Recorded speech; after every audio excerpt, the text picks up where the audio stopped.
And we should be live right now with people hearing us. Hey! So, People. how's it going, everyone? We're back for some more 4th edition madness. Let's see, I guess we'll start off. I'm Chuck, the DM for the night. I'm from Defenders of Kobold. I've ran 5th edition for my crew. We started in 4th edition, and I'm ready for these guys to make friends with some goblins. It'll be great. So why don't we go, Bert, if you want to take it next. Hey, I'm Bert BizLab on the inner tubes. I run a little podcast called Of Steam, Steel, and Murder, soon to celebrate 10 years of being on air, on digital bits, whatever it is. Yeah, we play games. 10 years is a long 10 time, years. man. Yeah. Impressive. I didn't realize you've been doing that for 10 years. Wow. Yeah, we're just under 2 months from being on our 10-year anniversary. That's crazy. You started the whole industry. There were a handful out at the time. I mean, RPGMP3.com is who really, got me into it, and they were out a little bit before that. So, Okay. Dustin? All right. I'm Dustin from Tabletop to Keyboard. That's TT2KB. I am currently going to be playing a dwarf, Nigel Swiftbeard Hoppenstout, who, if you tuned in for the first session of this game, is finding out that he doesn't like goblins very much. I think I kind of knew that going in. We'll see how it goes. I don't know. I'm a charisma rogue. This might work out. It'll be fine. And Steven, I was going to say something witty there, but it just escaped me. So just Steven, save me from myself. Hey everyone, it's me, your friendly neighborhood Steven the DM. I make videos on YouTube about our lovely game of Dungeons and Dragons, and today I will be playing Doric, the cleric. Sorry. It's Doric, not Dork, as my wife thought it was. See, I completely forgot to tell who I'm playing tonight. I'm your fighter, Mornith, stalwart veteran of many campaigns, now looking to line his own purse instead of someone else's. There we go. Okay, so I guess I could do a recap. Why don't you guys do a recap? I think I like it better when you guys do, so you can tell me what you actually played versus what I think you played. I'll leave that to the other two. Yeah. Oh my gosh, that's been a while. Let me see if I have notes. I kind of remember what went down to a degree. Okay. If you want to give, yeah.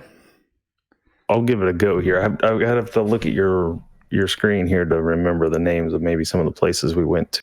But we started out by gathering at a bar, and the party gathered and received some information about some goblin raids that had been hitting the town coming from, I believe, the northwest side of town.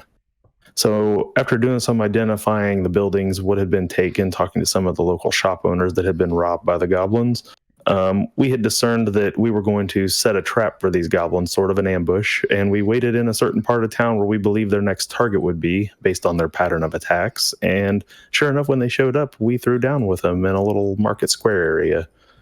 I believe that is kind of where we left off in a very short, brief overview of what happened last game. Well, thanks for jogging my memory. So there was a bit of investigation going on as the goblins had been stealing things from the local populace, primarily livestock, right? Yeah. It seemed to be. And then some ingredients from another shop. Yeah, I'm trying to remember They had like sheets and blankets and like some of the leathers and stuff they were taking, and so we thought we weren't sure what they were doing. We were speculating all over about they were making like robes or what they might be doing. Yeah, it's definitely, they're taking some odd stuff. So we'll have to see as things unfold what you find out. So at the very end of last session, we left off with all of you, you captured a goblin, and we were going to move into the start of this session with the, I guess, interrogation of this new goblin captive of yours. And I think that's the best place to pick back up, we'll say you were probably able to take it to the, I don't know, the local constable, or maybe the tavern that you met at to do your, or just wherever you think would be appropriate to do your, any conversation you want to have with this goblin. So, how's that look? So The Shrine of St. Cuthbert has a cleric who is more than happy to interrogate any goblin, by the way. Ooh, that's a good idea, because I always forget to introduce new characters into it. So why don't we do that? Why don't we say you guys took him to the local shrine where the local priest decides to join in with you, and we can just keep things moving on there. So take it away. I come dragging the goblin in towards the shrine. Jeez. And are you hanging out front, watching this whole thing go down, or? Oh yeah, I'm always out front preaching the good news. I'm wearing what appears to be like a normal friar's vestments, but they are incredibly worn and tattered. They have not been repaired or mended in years, and I've got the friar's bowl cut with a bald spot perfectly shaved in the middle of my head. Hornet's playing heavy and just backing you up there in case the goblin tries to cut and run. Also a little anxious that his friends might come for him. I'm dragging him. I've got my crossbow in my left hand. I'm dragging the goblin with the right one by his collar and dragging him up there towards the temple. This goblin started, kind of kicking and maybe trying to give you the slip a little bit at first. But I'm sure it's your reminder of what the group of you did to this goblin's friends. The goblin quickly kind of gave up and resigned itself to being drug across the town.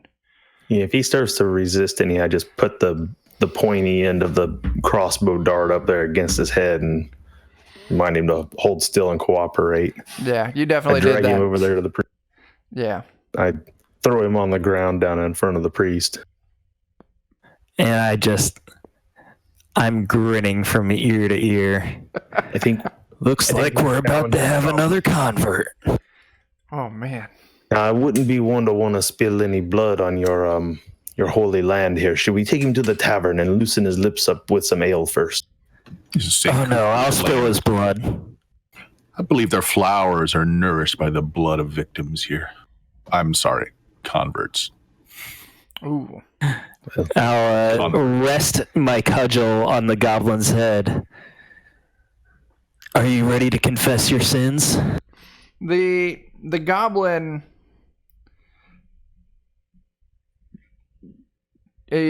chitters back at you in the goblin tongue. Are any of you familiar with this language?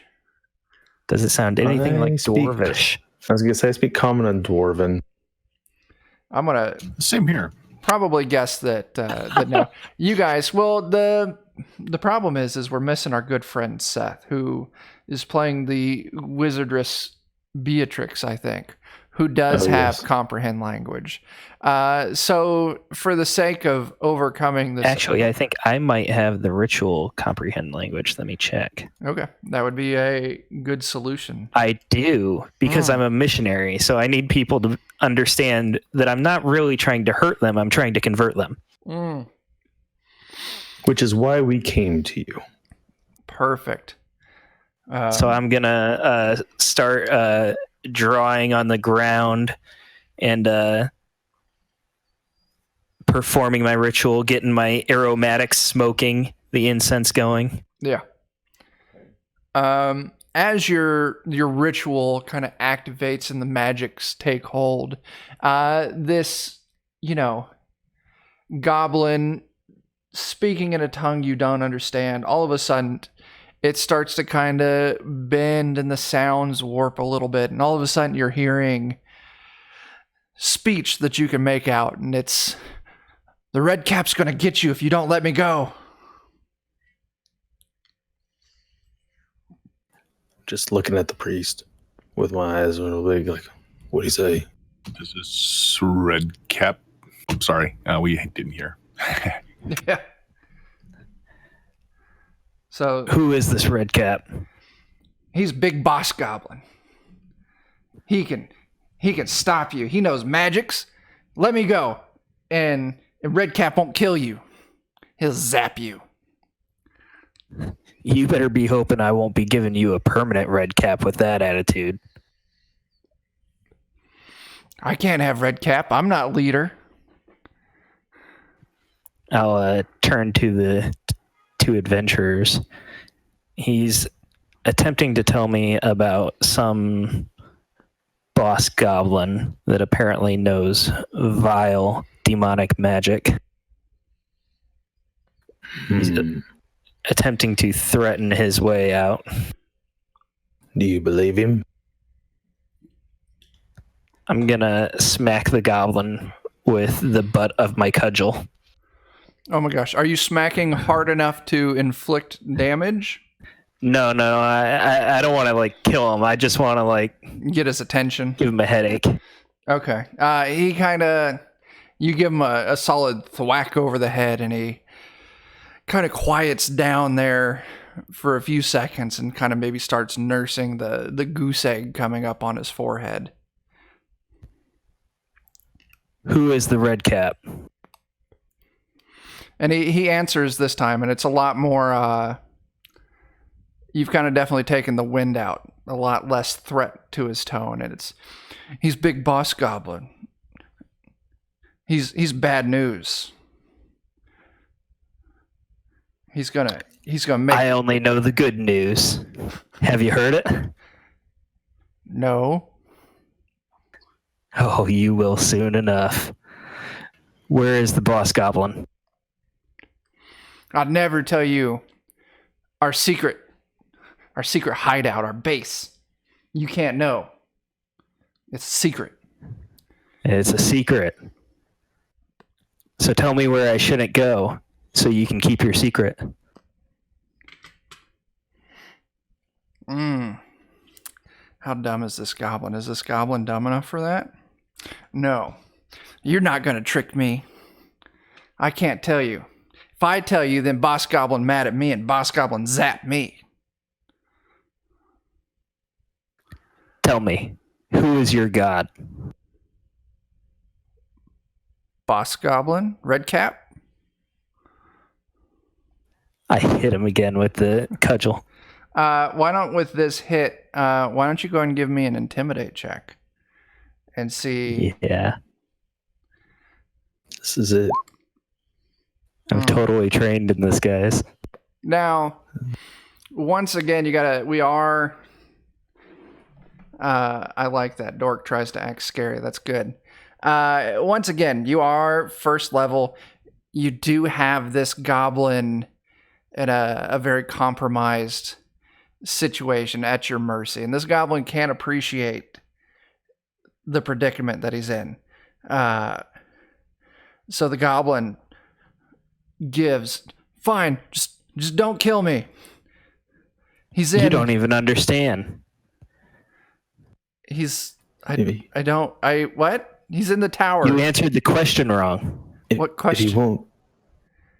The what red did you cap is ask? not your god. Oh, is that what you asked? Okay. The red cap? Who? What? You've very much perplexed this goblin. St. Cuthbert is now your god. I'm presuming you're wearing some kind of holy symbol. Yes, I do have a holy symbol. The goblin would pick up on the, and he kind of looks between your holy symbol and up at you, and then back to your cudgel. So, okay, you god now. I gotta hit him again. That's fair.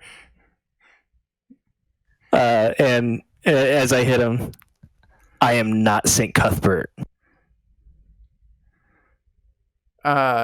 You have definitely thrown this goblin for a loop about deities. The goblin starts complying, but you get the feeling that it definitely doesn't know exactly what it's agreeing to.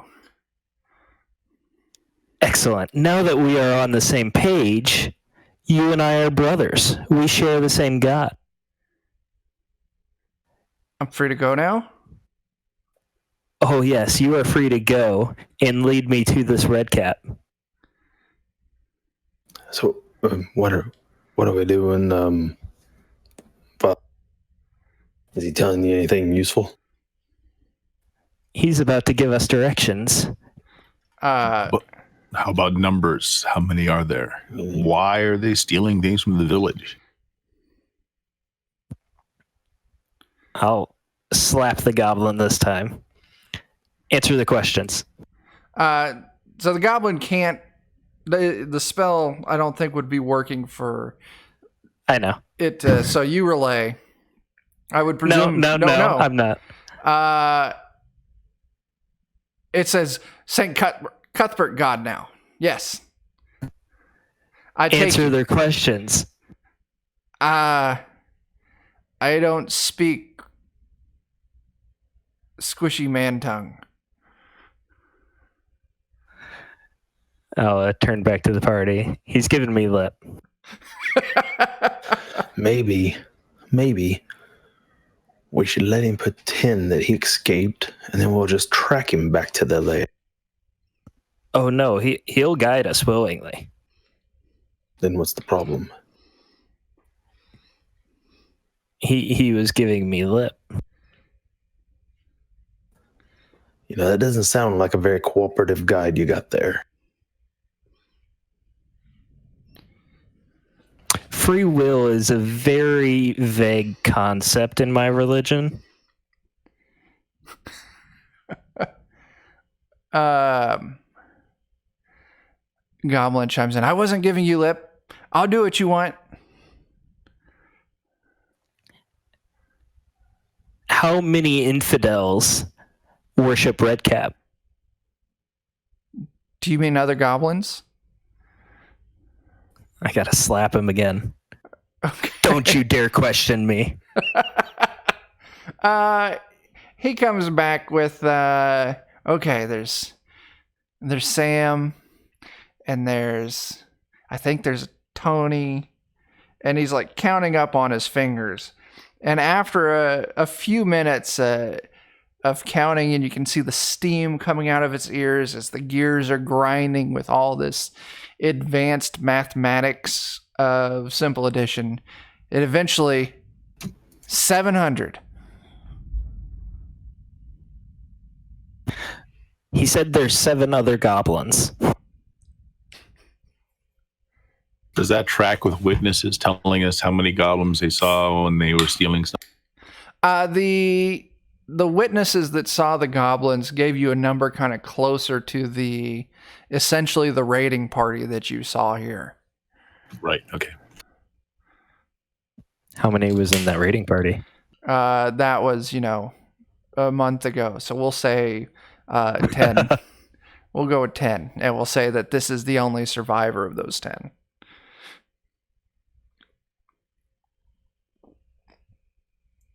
That seems like a lot of goblins. 7? I can kill 7. I thought he said 700. No, he said 7. Oh, 7. Chuck, I did hear you. That is much more manageable. Yeah, I'm picking up what you're doing.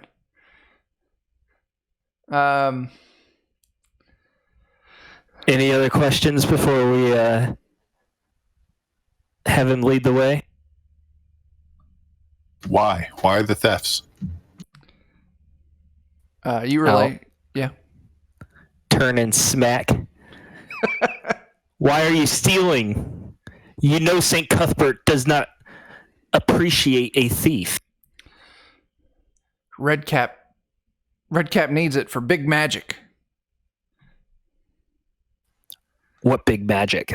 To bring the big bad to kill all the squishy man people in town so we can take over. And I'll turn back to Mornath and Dustin. I'm sorry, what was your character's name? Nigel. They're attempting to summon a demon, possibly an elder god.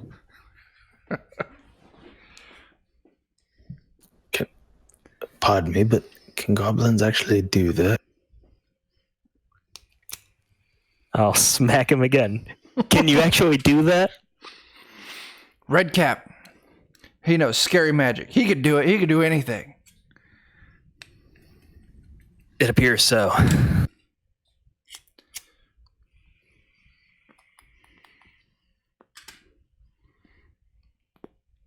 So,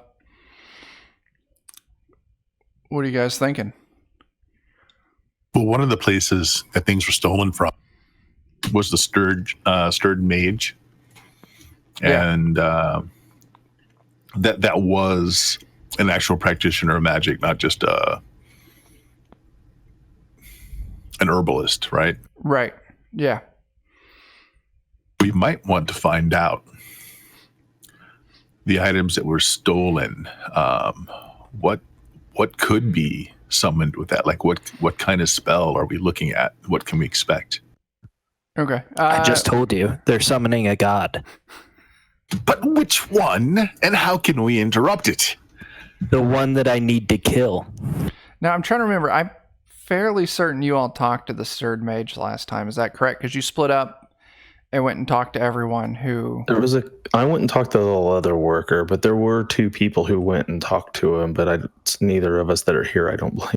Correct. Okay. But I don't think the line of questioning with the stolen items being used in a ritual. Right. So outlining that might give us more information. Okay. Yeah, if you guys want to head on over there. Just a real quick stop it. Real quick. Okay. Sure, we'll head that way.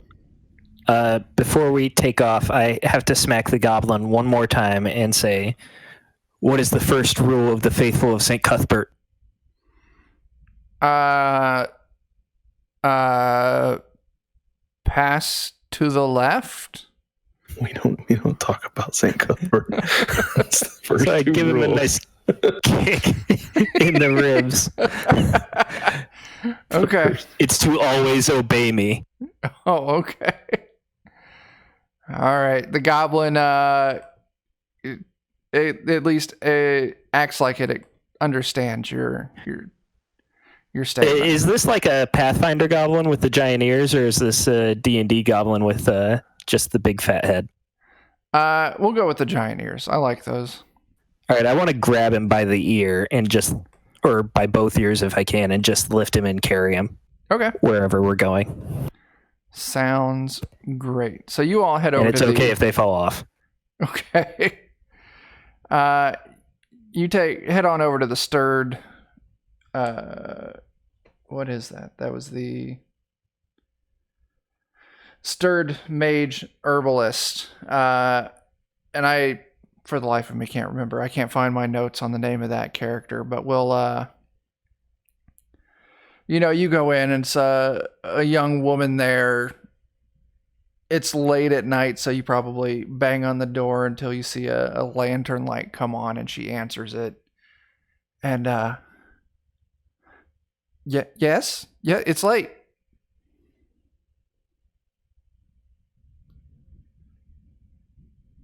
Yes, it's us again. Checking up on those stolen items. Yes. We have just a question, please. These stolen items, and just sorry, I don't remember off the top of my head, but just enumerate what everyone told us was stolen. We have reason to believe they're going to be used in a ritual manner to summon something not so good. Oh, well. Any idea of what these items could be used for in a summoning? And that doesn't make sense, because mostly they just took blank parchment. Oh, from you, but also livestock. What livestock was taken. There's a lot of summoning magic that can be done through blood work, especially any lower plane style demons or devils. Those usually do take a sacrifice. This is a fair amount of livestock, though. If I remember, it was several chickens, some goats.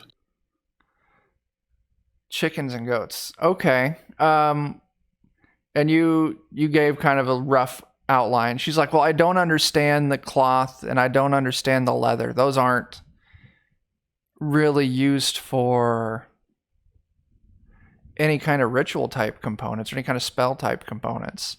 The parchment is here or there. The livestock would be the biggest thing if they were planning on using it as a sacrifice. Go ahead. And how about the name, the Red Cap or a Red Cap? Does that spark any interest, any knowledge? Is this do you know if this is the thing the goblins are trying to summon, or no? It is the thing that is doing the summoning, from what we gather. Okay, and she's like, well, give me just a second. And she goes in and she kind of comes back to the door and she has a book. And she's like, please hold my lantern for me for just a second so I can give a thumb through. Do that. And she goes through the book for a little bit. She's like, that name does sound familiar. And she finds a page and she flips. She's like, oh, okay. Here's a mention of a red cap. It's some kind of fey murder spirit is the best way I think it could be described as. From the plane of, eternal life and death, the great forest, and every now and then extreme acts of violence can summon them to the mortal plane, and just small fey sprites that just like to murder, it looks like. So the goblins have already summoned their demon. Well, if they're saying they're working for a red cap, then yes, maybe. But here in the book, it definitely kind of points out that they're more solo style creatures. Definitely more murder everything first, middle, and last. And that's kind of it. I will murder it before it can murder anyone. Any pointers on how we could disrupt a ritual like this that was already commencing? Is there anything we should know?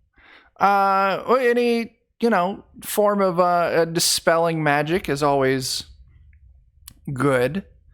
I scratch my head and said, we're kind of working here with a couple of people that are good with swords, and our cleric here, of course, following Cuthbert, but we're a little lacking in the department of dispelling.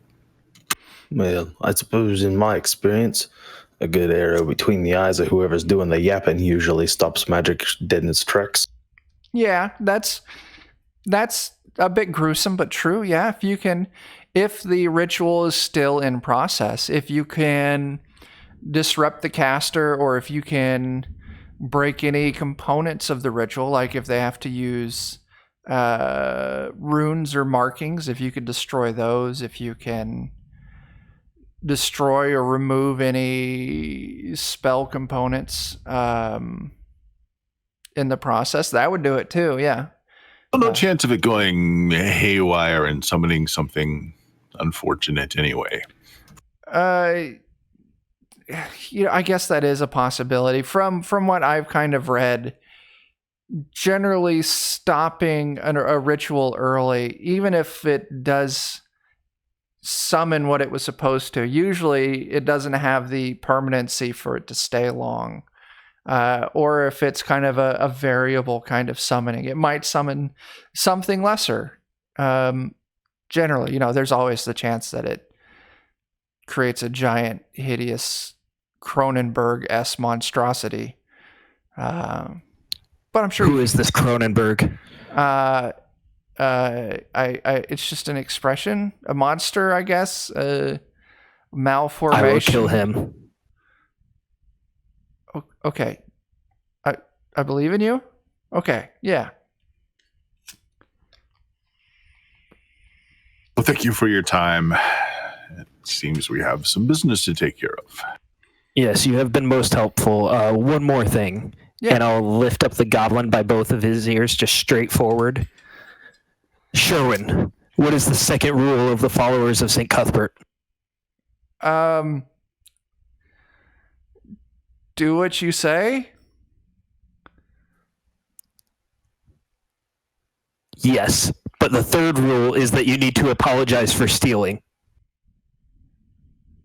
I'm sorry we stole your paper. Is she very... it's a very repelling act of you to her, you holding this goblin up to her by the ears. So she very kind of covers her mouth, gasps, does a little step back, like, thank you, just please go. I'm always happy to make things better in our world. Mm. And I'll go ahead and turn around and head out Okay. with Sherwin in tow. With what in tow? Sherwin, Dragging him along. Oh, okay. Yeah. my convert, he's been baptized. Mm. You would probably, first time you'd call him by this name, he'd be, but my name is Craig. I gotta slap him every time he gives me lip. Chuck, you're making me seem like I'm abusive here. Okay. I'm not going to explain his mistake. I'm just going to slap him if he gives me lip. He doesn't understand why you keep hitting him, but he gets the point across to maybe just be quiet. So where are we going? Who was that directed to? The rest of the group, because I'm just kind of a hanger-on at this point. I wasn't actually invited to follow. I just ended up doing it. If there's a fair number of goblin down there, we're gonna need more than just me and Mornath here. There's only 7.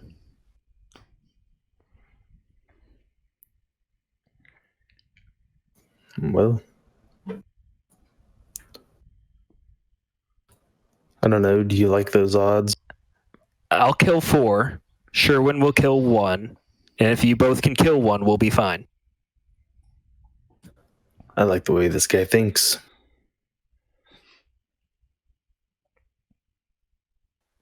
Sherwin, All right, then. lead the way. Take us to the red cap. And then I, after I say that and he doesn't move, I remember to, set him down. Oh, okay. He takes a handful of steps a few feet forward, and he kind of stops and kind of starts rubbing his head a little bit. He's like, I forgot the way.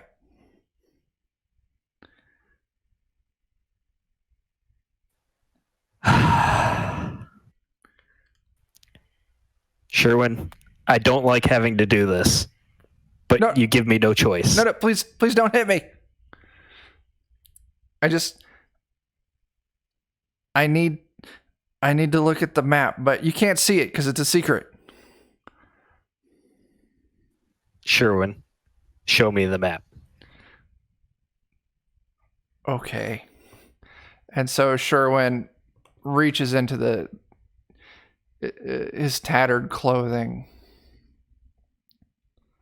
And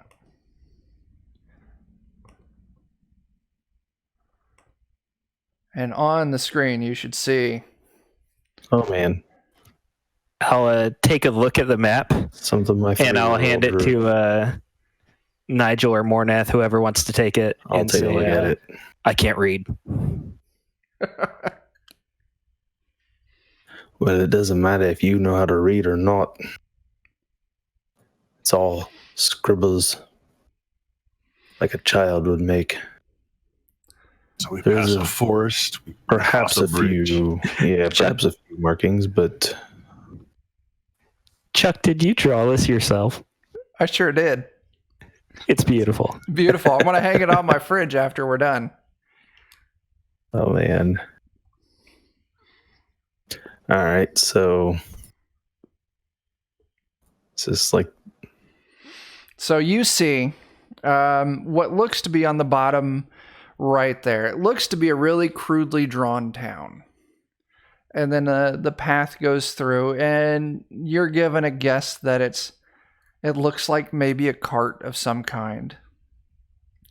The whatever the blue and brown bits there is just off first glance. I don't know. It doesn't lend itself to anything. If you all have your own interpretations, feel free to go with it. Sure looks like a body of water with a broken bridge, perhaps. looks like perhaps a log laying across the stream. It might be where the goblins go to poop. This path is sort of strange, though. They wander over towards a cart so they can loop back around, but there's no reason for them to actually loop back around. It looks like if we just went north, we could find the tree and then head north till we find that hill and then head west and we would find it. Like, I'm not sure we need to go to all those landmarks in that windy path. We need to find a tree. Shortcut things. Do we know if there's a body of water nearby, a stream, a river?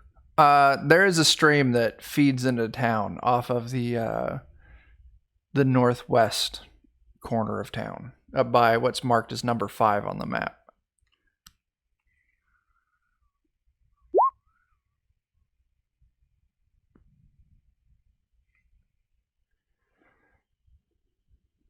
And is there a wood just past that stream?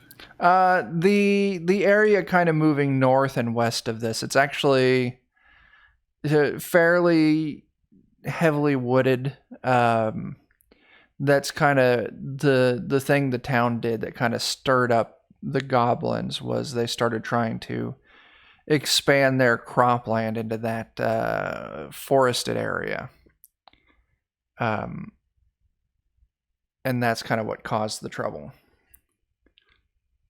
A little disquieted by the image here of his brethren with bows and arrows in the forest.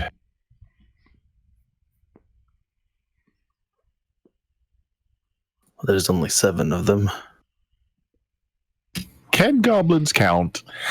Can they really? You could give Goblin, how many fingers am I holding up? You would be reliant. I slap him. How many fingers does he have? He looks and he starts counting. He's counting on his fingers, and it keeps checking back and forth between your fingers and its fingers. And it comes back 23. He said you have 7 fingers. Right.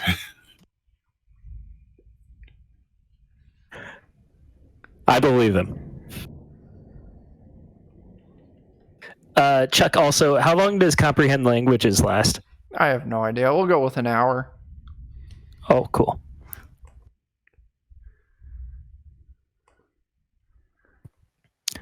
Sherby, you're not going to try and run away once we follow your map, are you? No. Do you know the 4th rule of St. Cuthbert? Don't run away. I smack him. Close. Walk, never run. Okay. But you didn't know that, so I have to tie you up anyways.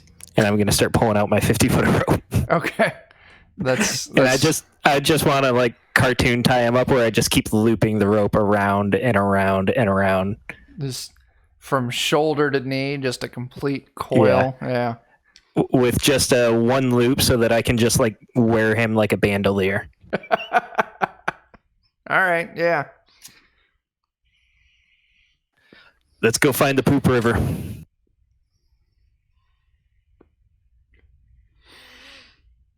Okay. Is that the plan? I believe so. I mean, we can at least scout out the location. see if we can find the trail. Okay. You find of course, the stream off of the northwestern side of town. You find where it enters the town, and you just kind of follow along the stream for a while. Yeah, looking for anything that looks like a log over the stream, or maybe even a bridge, something. Nigel's keeping his eye out, looking around for potential movement, anything that might look like goblin ambushes. Also carts, like turned over carts or abandoned carts. Okay. Following along the stream, you don't come across any cart. But sure enough, you do eventually find an old, partially rotted out bridge that's kind of collapsed there in the center. It's not a particularly long bridge. Maybe, from one side of the stream to the other one, you're talking maybe 10 to 15 feet at most, but probably a good 5 feet in the center has kind of dropped out and is setting in the shallow stream directly underneath of it. Sherwin, is this on your map? It's right there, and he points to it. He says, "See, it says right there." He shouldn't be able to point. Oh, I'm sorry. Yes, you are correct. He can twitch an ear. He twitches an ear at it, like, yeah, right there. See, it even says on the map, broken bridge. Sherwin, are you making fun of the fact I cannot read? No. Good goblin.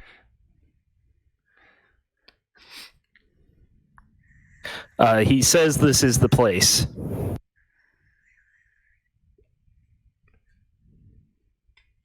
Can we look around? Since it's a river, I assume there's some mud on the bank, something that may leave tracks if things cross it. See if there's goblin tracks. Absolutely. Give me a...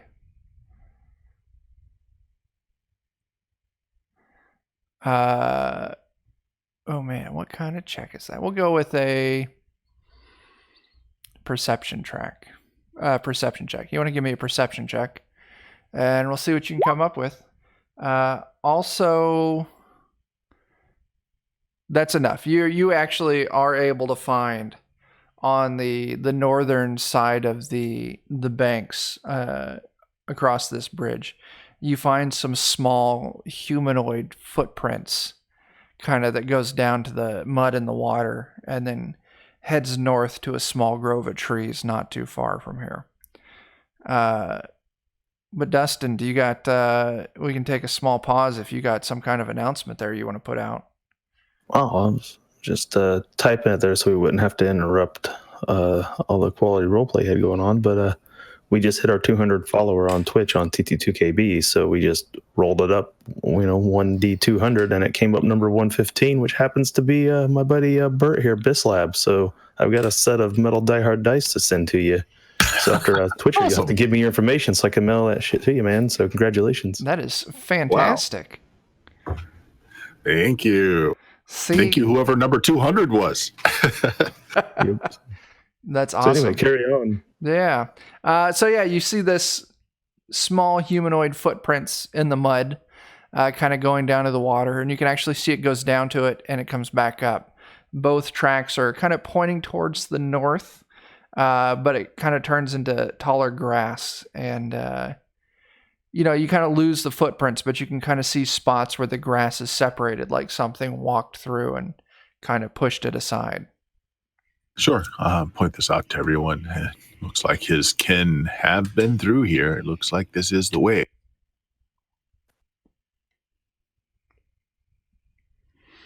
All right, then. Onward.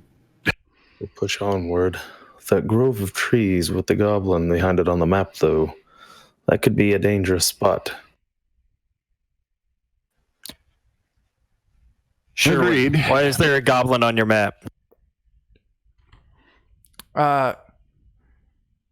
That's so we don't forget where Frank's hiding. Is Frank a follower of St. Cuthbert? Uh, yes. You wouldn't lie to me, would you, Sherwin? As he, licks his lips, and you see maybe a little bit of sweat beating up. No, no. I look at Mornath and Derek. You guys, you go ahead and keep escorting our friend here. I'm gonna see if I can sneak up ahead.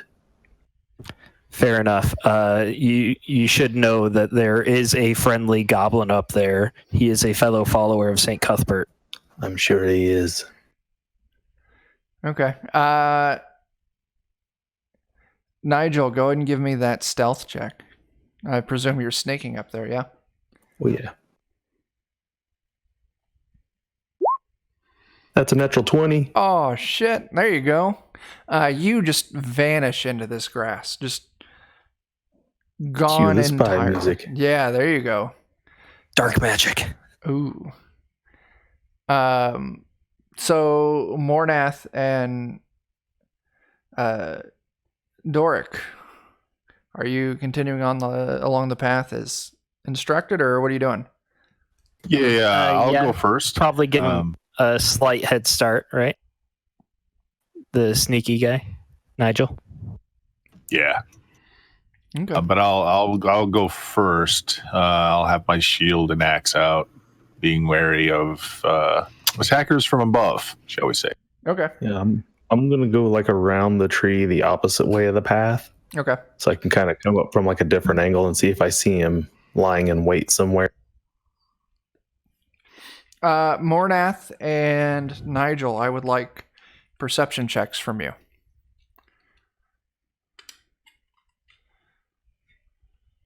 I would also like to tell Sherwin to call out for his brother in faith, Frank. So Mornath, you don't see anything, and you instruct. What's your goblin's new name again? Sherwin. Sherwin. I'm sorry. I don't care what you named him. I named him. I have picked that up, and I'm completely on board for that. You asked Sherwin to call out for Frank, and Sherwin calls out something in Goblin. Of course, you can understand it there, Doric, and he calls out, Frank! Frank! The password is Frank!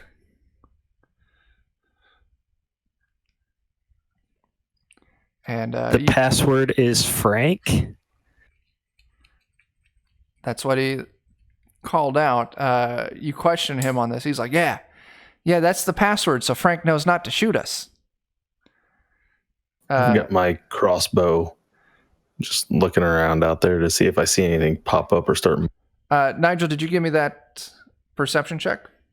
I didn't think you asked me one for me. I thought you asked it from the other two. Oh, I'm sorry. Well, I meant you as well. I'm sorry. Actually, no, it's there. I'm sorry. Mornath. I was looking at the wrong names. Mornath, no, that was your looking in the mud.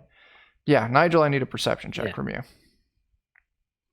Wait, hold on a second. Where did I? Perception is. It's a wisdom based. There you go. Yeah, it's 11. Not the greatest, but that's good enough. You have an idea of where an attacker would be. You move around the back of the tree. Mornath, moving through the tall grass, you don't see anything. You kind of got your eyes on the tree, but nothing pops out. But Nigel, as you move around the back, you actually see there's a really crude, almost think like a deer hunting stand. And on it, you see a small goblin with an arrow knocked on its bow, kind of peering through the leaves at your buddies there walking along. I take aim with my crossbow for a positioning strike. Let's go ahead and roll that out. I get advantage whenever I get first attack. Okay, so that's a +2 on your attack. So that is 12 versus their will, because it does not add the 2 in for.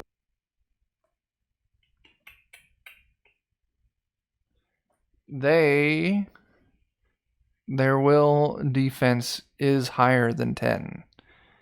Serious? That's 12.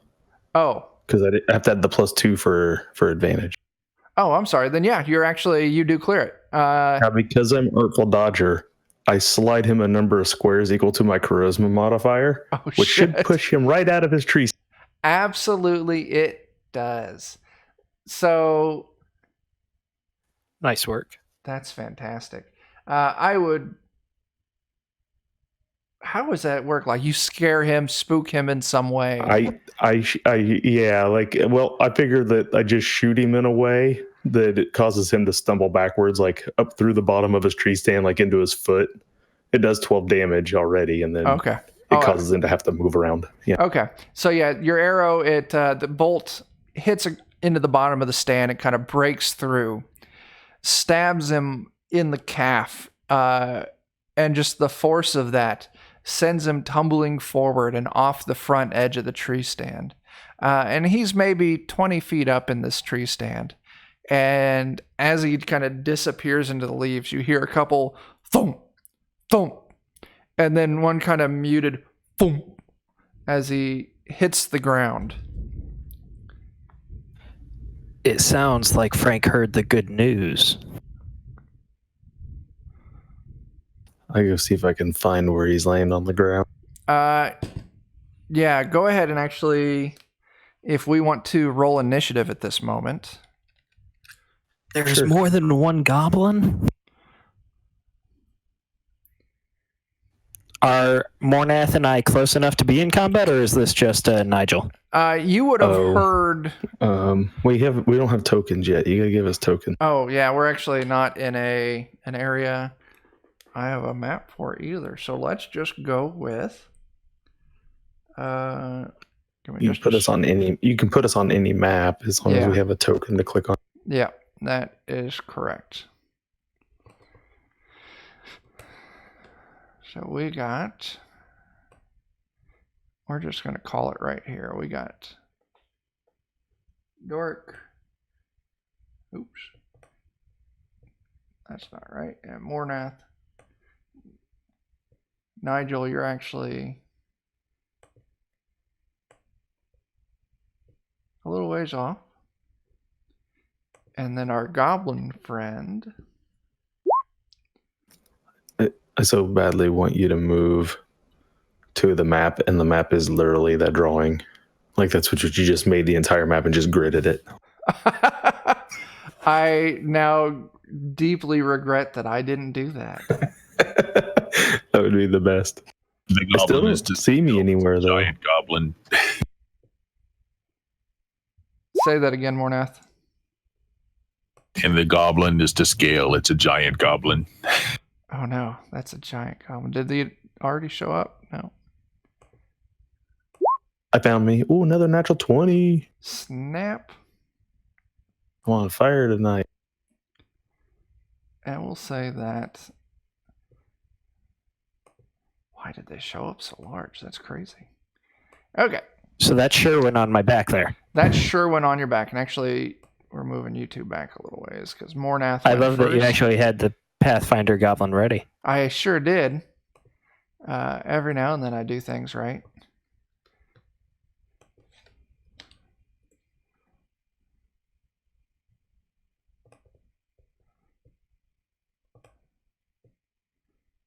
Okay.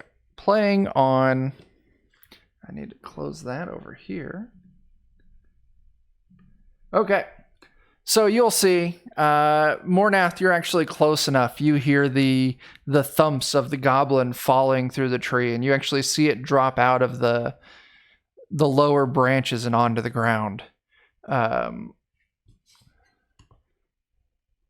So I would say that's enough that all of you are going to be perfectly great moving into this combat. And Nigel, you are up first. Well, like I said, I'm going to quickly advance to the position where he dropped. Okay. Putting away my crossbow and pulling my blades. Okay. Does that leave you with a... Does that take swapping weapons? That takes a minor action. I believe so. And then movement, but I don't know distance-wise how far I am, so I don't know if I have to double move to get to him or if a single move will get me there. We'll say a single move will get Mornath and Nigel will get you both to him. Okay, so if I can move up to him and find him, yeah, and if he looks like he's still alive, he is definitely still alive. Be unfortunate. Yeah, you can see maybe he's got unfortunate for him. A broken leg, but still alive and kicking on the ground. Well, then let's see. We'll just do a piercing strike. Okay. Since this goblin is prone, you'll have advantage, which...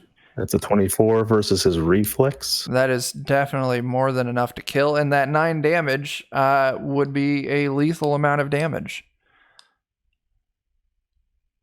So I run up, and before he can do anything else, I just take both my blades and just slice right across his neck. Just X him right across him on the ground and just end it. Okay, the goblin is ended. Doric, you and Schwinby, I don't remember the goblin's name. Sherwin, you see the goblin drop out of the trees and you see Nigel run up, but you're not close enough to see the killing blow. Mornath, you are, though, close enough to see the goblin meet its end. And that's moving us back out of combat.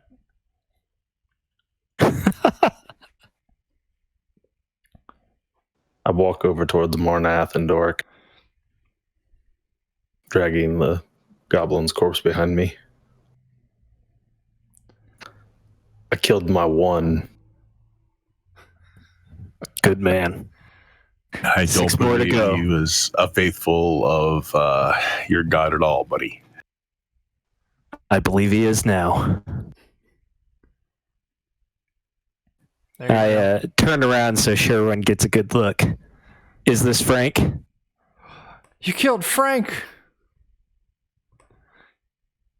Very, very Did upset. you lie to me, Sherwin? About what? Was Frank a follower of St. Cuthbert? No.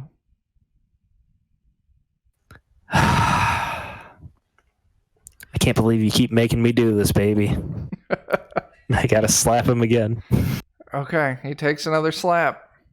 It silences him for a little while.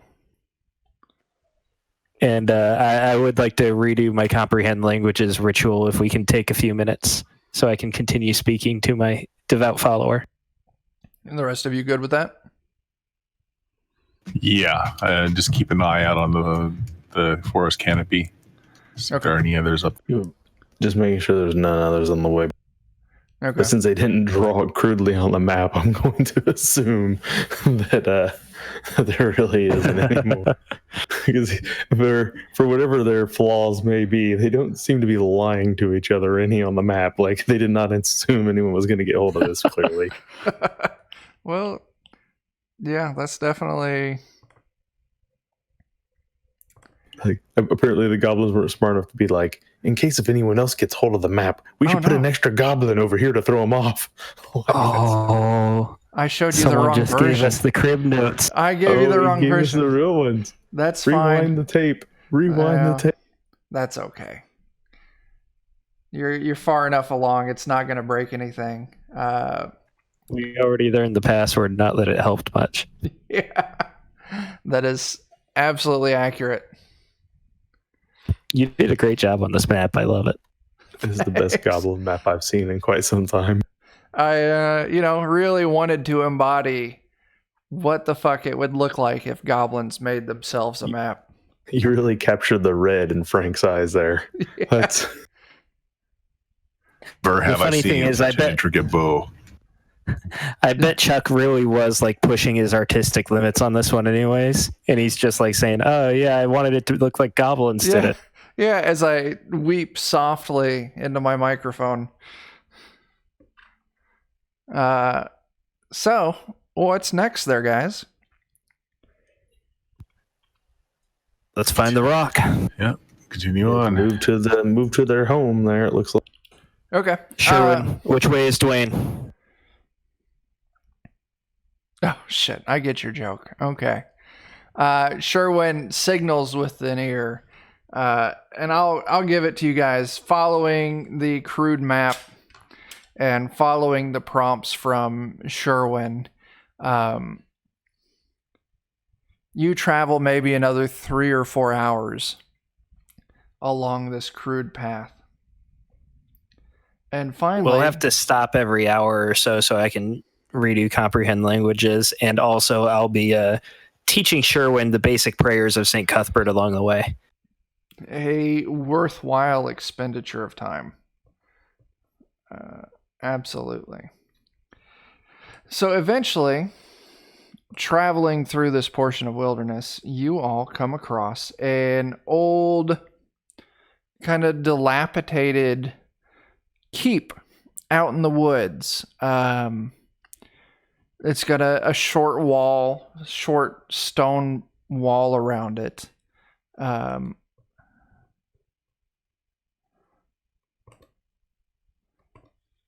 As you see on the new handout, it looks to be 3 to 4 stories tall. Like I said, it's got a short wall, drawbridge that kind of comes down over what was probably once a dried out moat. So yeah, that's what you come across, and kind of peering at it from the small clearing in the woods that you step into. Initially, you don't see any signs of movement, but you do see one of the 2 chimneys on the top has a small wisp of smoke coming out of it.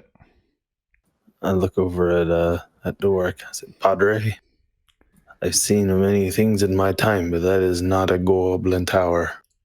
What was that thing before?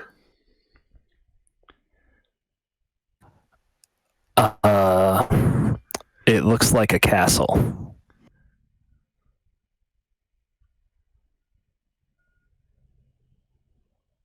If we're residents of the area, any chance that we might know what this thing used to be?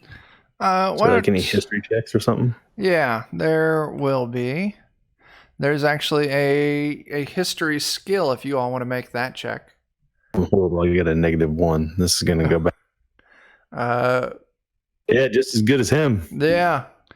Looks like a house. There you go. Doric, you want to get in on this? I'm going to say from a role-playing perspective, I would have no clue what this is. Okay. You didn't want to roll sorry, guys. like the rest of us to figure that out? I'll just take 2 on this check. I just wanted to see 3 2s get rolled. So it's the same outcome. All right. So yeah, you guys aren't familiar with it, and according to the information from the villagers, they had no idea that something like this would be out here, at least in your conversations with them. And it looks in a pretty rough state of disrepair. So yeah, it's definitely probably sat here quite a while, abandoned, until your new goblin friends took up residence. Sherwin, what is the password? There's no password. Frank had a password, but this doesn't have a password. Don't you dare lie to me again. Well, Frank would shoot you if you didn't have the password. I'll shoot you if I don't have the password. Buildings can't shoot. I said I would shoot you if I don't have the password. Password is building. Yeah, that's it. You wouldn't lie to me, would you, Sherwin? No. Because we know what the 10th rule of the followers of St. Cuthbert is by now, right? Is it don't lie to me? Good job, you're learning. I'm so proud. That's not the password. What is the password, Sherwin? There's no password. All right. Well, you guys sit here and yap with him. I think I'm gonna advance ahead again and take a little look around. Okay. Do you want to like just sneak into the yard there and? Yeah, I'll do my super spy moves. Okay, roll me that stealth. Get another net 20. It's an 18. Yeah, close enough. Pretty good. Good enough. You carefully move across the dried out moat with a drawbridge over it. You kind of move into the little yard there around the keep. You can see there's definitely been some signs of recent occupation by the goblins, filth and refuse lying about, maybe what looked like it might have been like a broken pile of furniture in one corner of the yard that was scorched, and it kind of blackened the wall around it with soot. Nothing notices you. Any goblins on watch anywhere? Why don't you go ahead and give me a perception check on that one? 15. Okay. You don't find any goblins on watch. Now the glass on these windows, it's actually surprisingly still mostly intact, but it's the old leaded glass and kind of opaque at best. So if something was watching you from inside the keep, you wouldn't be able to really get a good look at it. But while looking around here, looking for any signs of guards, you don't find any. But with that perception roll, as you're kind of sneaking around the courtyard, you do hear an odd noise coming from the stable. And as you kind of maybe give a little peek in through some of the slats there, you see a goblin napping in the hay. Well, if I've got him, does he have any kind of like, is he just sleeping on the job like he's supposed to be on watch? Does he have like a bell or any kind of alarm on him that I can see? No, it looks like he's got a crude spear, like a fire hardened spear. But that's it. Like if you're looking for any kind of bell or any kind of horn, doesn't appear like there is one. Is there coup de grace rules on here? If I get him dead to rights, do I just assassinate? I don't remember off the top of my head, but I'm gonna say yes. Coup de gracie. Coup de gracie. What a generous DM. Yeah. You sneak in and you coup de gracie. Kick the straw over him so nobody sees the body. Throw the spear off to the side. Like it never happened, and just make my way back around to. Okay. That happened. So why don't you go ahead and take it with you reuniting with the group? Sure. I'll make my way up back to the front. I would like to ask Sherwin where the demon is going to be summoned. At the top. Is that where the imposter Redcap is? Mm-hmm. Yep. And how do we get there without you dying? Can either of you guys climb? No. More than passable at it. Yeah, that'd be just a decent athletics check would get you up there. I don't think this has climb for a skill. And there's athletics is all it would be. Yeah. If you guys want to try and climb up the side of the building, that would definitely. You feel like that may be a possibility. Some of the stone appears to stick out enough. I legit purchased rope and a grappling hook. Oh yeah. And I had this crossbow. I can fire that thing up there. Okay. But if the other Doric is not confident in his climbing abilities. There you go. If you want to go through with your climbing scheme, I'll say it's going to be a very easy check, seeing as you have the appropriate tools. Now, Doric, on your question to Schwinn there. Sherwin. He answers back, I guess if you go up the stairs?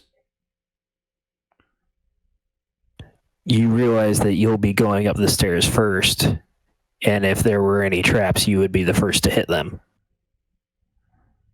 Oh, I don't think there's traps. He says we can take the stairs. Stairs. Every now and then, the red cap throws the animals down into the basement where it's scary, but we don't go down there. Perhaps a two-pronged approach. Friend, you can climb the outside and we can take the inside. Sure, that could work. He also said they feed a monster in the basement. You just said the animals, right? Good thing we're heading up then. Agreed. We'll kill that one after. All right, then. There was only one guard inside the little moat area. I took him out. He's now sleeping in the barn. Okay. So, take me through your plan of action again. So I guess they're going to storm the front door, and I'm going to rappel with my rope and hook up to the balcony there that you can see on the third floor, where I will take position and see if I see a red cap at, in through any of the windows or anything I can see through up there. Although those windows look awfully high compared to the door frame. They definitely are. They are above door frame level. They're definitely not intended for you to look through. They must be just for light to get in during the day or something. But so I guess if that's the case, then you know what? If I'm just gonna climb, maybe just no, never mind. That sounds like a really bad idea. We'll just come up to the balcony and then I'll see if I can if the door's locked or if I have to pick my way in from there. And I guess these areas are gonna take Sherwin there through the front door. So. Okay. Well, let's. If I have, I'm gonna move Sherwin to my chest instead of my back, for extra protection. That meat shield. And if that means he has to be upside down, then that's fine. Okay. That's fine. And I would say, he's probably kind of slung across your chest, feet at one shoulder, head at the hip on the other side of your body. And I am wearing chainmail, so hopefully he would not be biting anything important. No, you would be covered with that chainmail. I think it would be enough to keep vitals protected. So why don't we do this? What we're going to do, Nigel, I want you to give me that climb check. And we're going to kind of go through what you're going to start up there. And then we're going to cut down to Mornath and Doric as they move in through the front door. It's a 12. That's not great, but more than enough. You got to keep in mind we're first level here, so the DCs on these checks kind of scale with level. Yeah, for sure. I just wasn't sure with the rope how much I would need. No, you cleared it with plenty of spare. So I should rip the rope there to the top. Yep, you hop over the little bit of railing, land quietly on your, soft leather-soled shoes. What's your next step while you're up there? Put my ear up to the door and see if I hear anything going on the inside. Why don't you give me that perception check? 17. Okay, that is a good check. Let's see what we got. You put your ear up to the door and you kind of give a listen, and you can hear a speech. It sounds like a couple of different voices. Definitely don't sound human. So if you make the assumption that these may be goblins, you feel like... Does it sound like the same language I hear yes, Sherman down there speaking? Yes, it does. And it sounds like there's a couple of them in there. It actually sounds like they're maybe having a pretty decent time. Some little bit of laughter, some hooping, and some hollering. I look down over the rail and flash down, to them that I'm in position. Okay. And with that, we'll then move down with Mornath and Doric, along with Sherwin, moving on into the front door there. I will happily allow Mornath to take point. I suggest you muzzle your convert there. We wouldn't want him calling out. Sherwin, you won't say anything too loudly, would you? No. I'll be good. Because what's the 12th rule of the followers of St. Cuthbert? Be quiet. I smack him. We only speak when spoken to. Okay. He'll be fine. Okay. Let's carry on. All right, I'll take lead. Let's go. All right. You move to open the door. Is that correct? Yeah. Okay. As you move up to the door there, I need to close a couple things and then move the box so the stream can see. You open these double doors. They're actually slightly ajar, so you just kind of push them open. And you see yourself. There's a small room. Off to the left, there's a pile of hay in one corner, and there's a door which you would presume leads to that tube on the outside, probably a spiral staircase that goes up. And there's also a large door on the right wall. And as you kind of step through, that door opens. And through it walks a single goblin. And this goblin seems to be wearing a very rough and crude tuxedo, is carrying a small serving tray with a couple of carafes and a few cups on it. But this goblin also seems to be just soaking wet from head to toe. How are you responding to? I want to rush it before it can let out a cry. Okay. So it steps through the door, and then let me find Mornath here. While he's rushing, I want to yell out, "Have you heard the good news?" That's fantastic. It doesn't. I'm sorry. Doesn't respond. God, you kind of definitely you do that, and it kind of gives up the little bit of surprise that Mornath was going for. But as you're rushing, we're not gonna do initiative right at this moment. So Mornath, what are you doing at the end of this rush? Are you attacking it? Oh yeah. Taking it out. Go ahead and roll me that attack then. So let's see. In a 20. Ooh, there you go.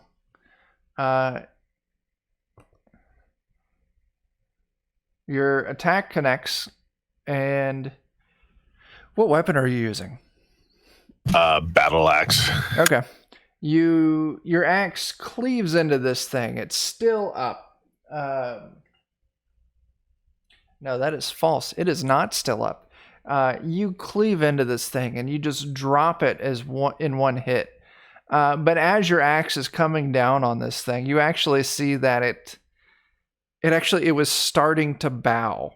Like it put one hand over its stomach and it was starting to lean forward. And I just bisect him right at the waist. As the two halves break apart, you see in the door it came through, in this moment of charging and your attack, you see in the other room, it's a larger room as this door's kind of propped open, you see a goblin half standing, like it's standing in a barrel with an arrow knocked and the end of the arrow is on fire. And it looses the arrow at you. what's your reaction on this? He's shooting at me, correct? No, he's shooting at Mornath and this goblin that's still standing My in the bad. door. Did we lose a Bert? I don't think so. Maybe. I see your voice box coming up, but I don't hear noises there, Bert. Bert, we need you. Unmute yourself, Bert. Looks like muted. I've had problems with It's the push to talk messing up, and it'll cause that. Oh, he dropped. He's back. Hello. There you are. There we go. Okay, I had to reset. drop out and get back in. Yep, Did you try turning it off and back on? I just did. There you go. So did you catch my explanation? I heard another goblin was in a barrel with a bow and arrow, and that's where you cut off for me. Okay.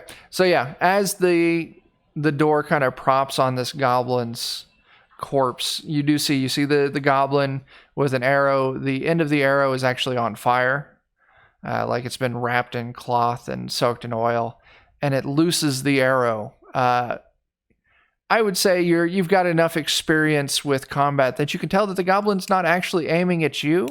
It's aiming at the corpse of its friend there on the ground. Oh, dive out of the way. Okay, actually, let me do a little. So you see into this area and to that barrel right there. Go ahead and give me I'll let you give me a. God, 4th edition doesn't have your standard saves. So just go ahead and give me we'll call it an athletics check. That's easy enough. Oh, you easily leap across the room, almost making it to that pile of hay as the flaming arrow catches that goblin corpse, and it just goes up in flame. The carafes that had spilled onto the ground, the fluid that came out of those starts going up, as you have a fairly decent goblin bonfire now standing in the doorway into this larger room. Suicide goblins. Certainly looks that way, yeah.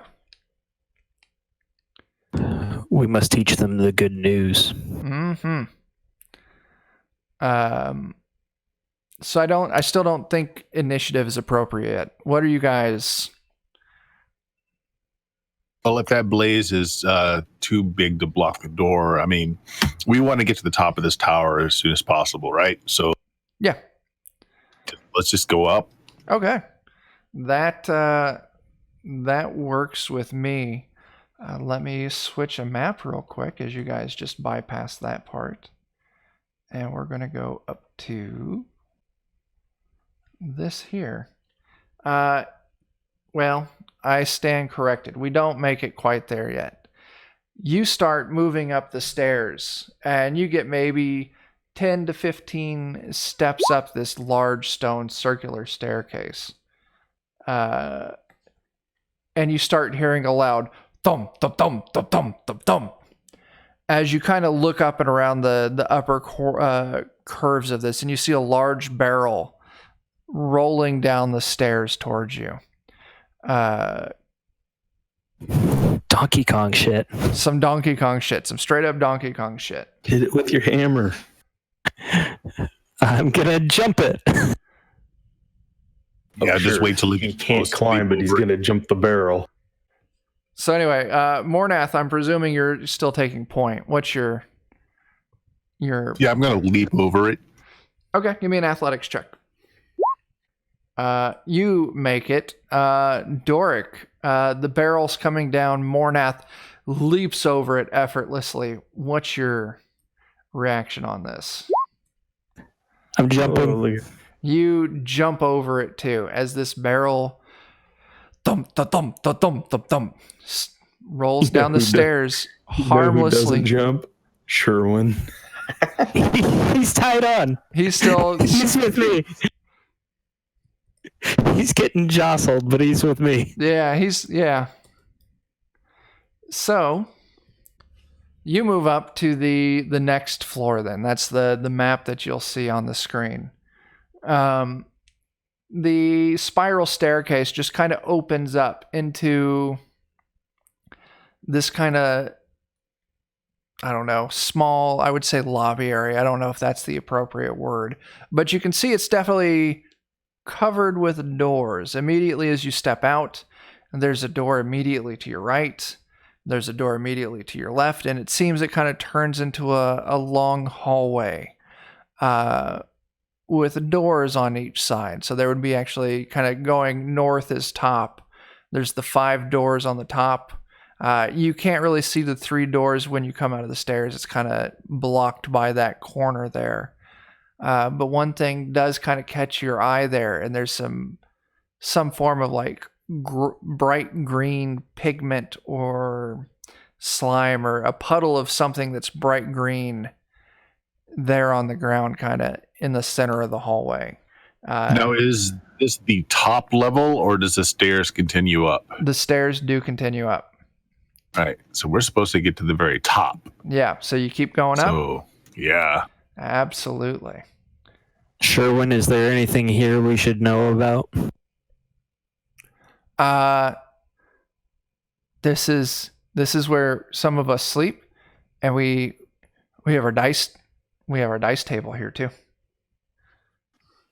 Good goblin. I give him another scratch behind the ear. All right. You all make it to another section. You can see maybe a little bit of light coming in through a window here. The stairs do continue up, though. So on and up you go. Yeah. I'm trying at least to make as little noise as possible. But yeah. Okay. Straight up. Okay. That's fine. Does Sherwin tell me anything about this floor? Some of us sleep here. This is nice because it has windows. So you can kind of keep watch from up here. If you lie to me, I'll throw you out one of those windows. Oh my gosh. And real quick, let's cut back to Nigel there for just a moment. Nigel, with your ear to the door, you would have heard possibly the thump, the thump, the thump of that barrel going by. But beyond that, you don't really hear anything. And it's been a few minutes since your friends went in. Are you just going to keep watch there? I'm listening up there to the door to see if I hear the voices inside stop, like if they're all arming, getting ready for, You don't hear that. They just keep playing their game. All right. Okay. Do I have a sense of how far away the barrel dropping thing was? Can I tell if it's below me? It would have started above you and then moved probably down. So you would have heard it start above and then work its way down, and now it's kind of moved out of your... I want to check the door to see if it's locked. I assume it's going to be. It's not. It's not? It is not locked. Then I'm going to see if I can stealthily enter the room. You give me a stealth check. It's an 18. Your stealth check is more than plenty.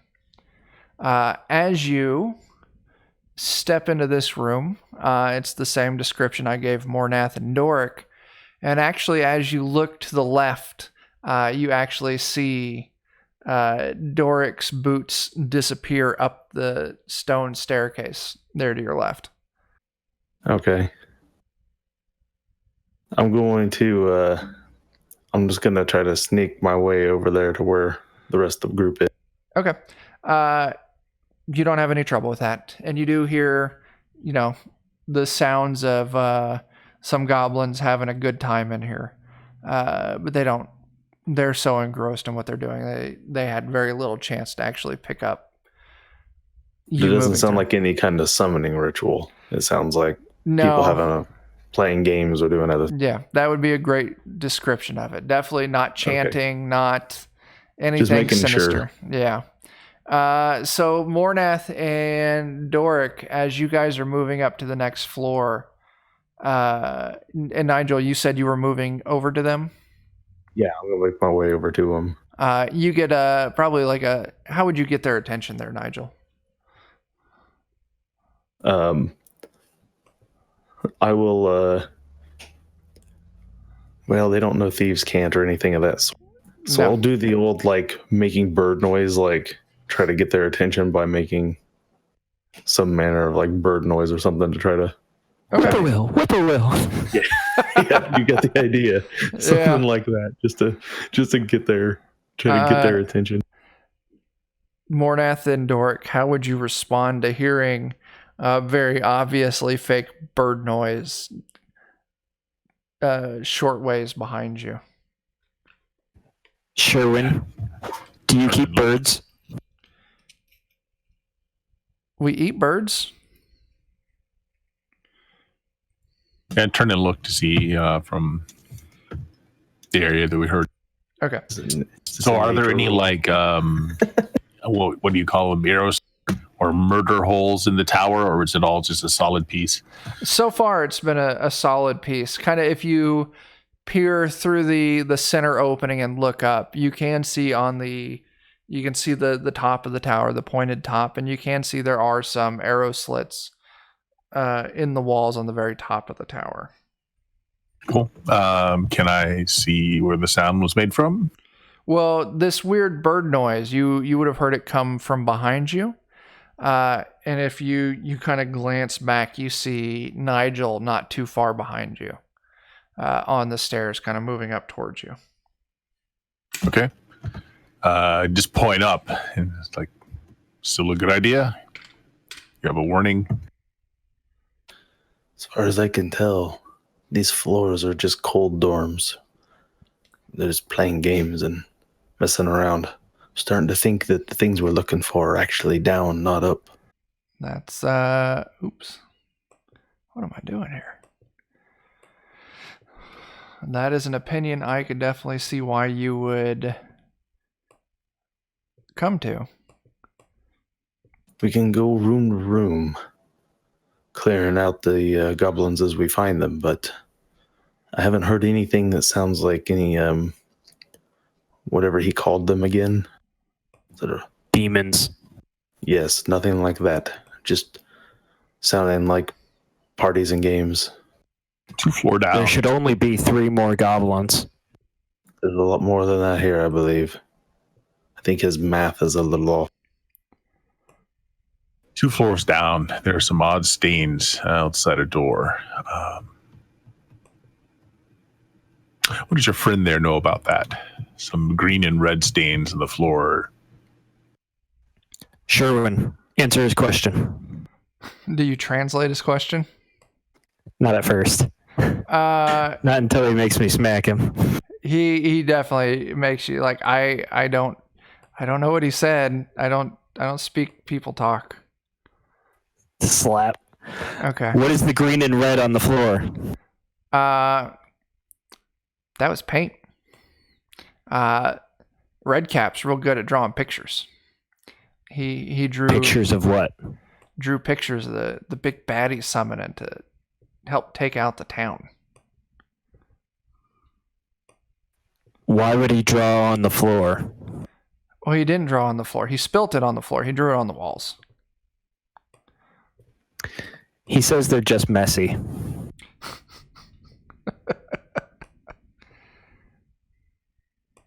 So you think the basement is where this is all happening? Did you see this red cap fellow by any chance? He said the big guy is up the stairs. So I vote that we continue up. Well, I suppose if we kill the sorcerer, the spell doesn't go off. That's a logical assumption there. So, Oh, yeah. Let's keep do going. it. Going up or going down?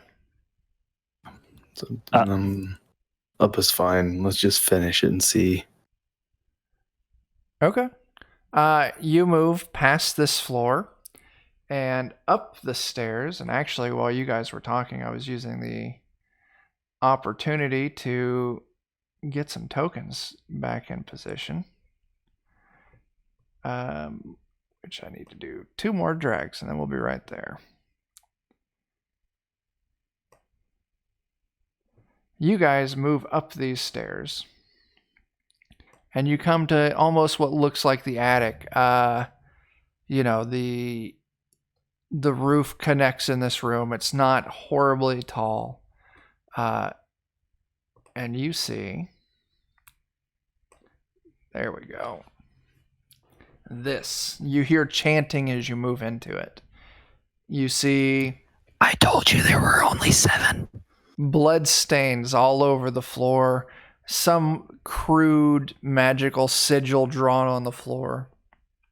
There's a slightly larger goblin standing in the center, wrapped almost from head to toe in leather and parchment and cloth, and just almost looks just completely bound head to toe. But you can see there's just a red leather cap pulled down over its head. I'm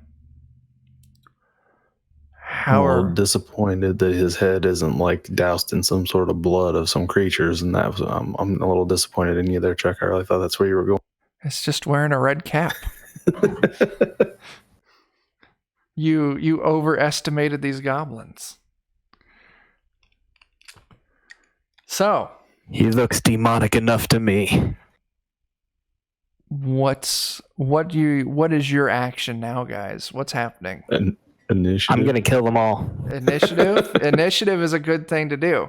Let's do initiative. Go ahead and roll that bean footage. Let's look at my token first. Yeah, that would help. I'll let them go first before I kill them all. Oh, Me too. Apparently we do. Oh.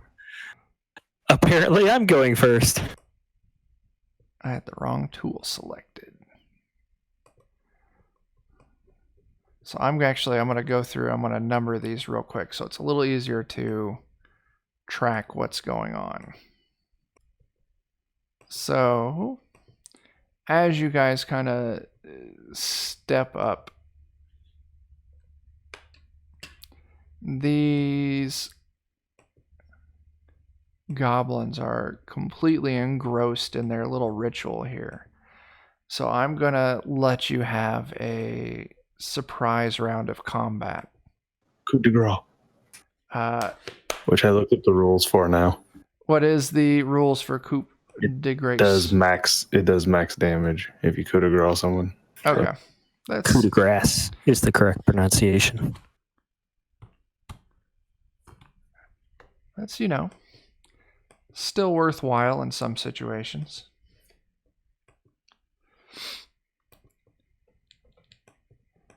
And there's the last one I'm going to number.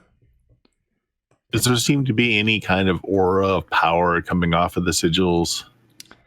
No, it just looks like crude paint on the ground, really. All right.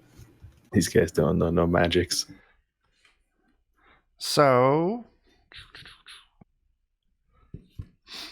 it was with this bonus round, we're actually going to start with Doric. All right, I have a movement of 5.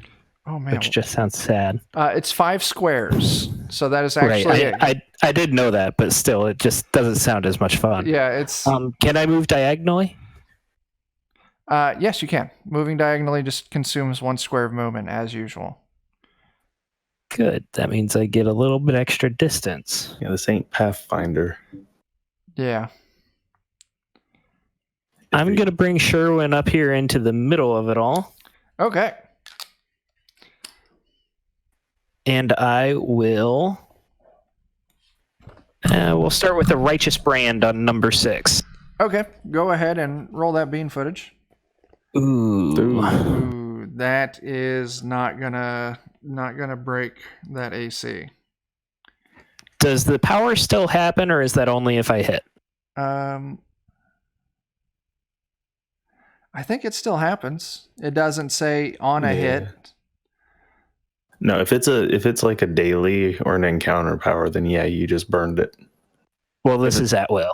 Then yeah, I mean, you still do the power, but you still have the power because you don't lose your at wills. So Well, the way it reads is it does an attack and it does some damage, and then it grants one ally within 5 feet a +3 bonus. All right, so I'm giving Sherwin a +3 power bonus. Okay. that's awesome. That's fantastic. Sherwin has your +3 power bonus. Sherwin is still tied up from Yes, from shoulder to ankle. And he's upside down. And he's probably getting a little lightheaded by this point. Absolutely. Okay. Mornath. Well, remembering what our late night visit to the mage said, I'm going to charge forward and try to wreck the sigil on the ground as I go, like really dig my boots into it to try and break the drawing. Okay, sounds good. And so I'm charging this one right here as well. Okay, number 5 there. Yeah. Sounds good. Roll that attack. I was paying more attention to scrubbing the sigil than making the attack, apparently. That is accurate. Your attack goes wide and does not connect. Then we'll go to Nigel and then Sherwin. And then we'll move into the full initiative with everyone there.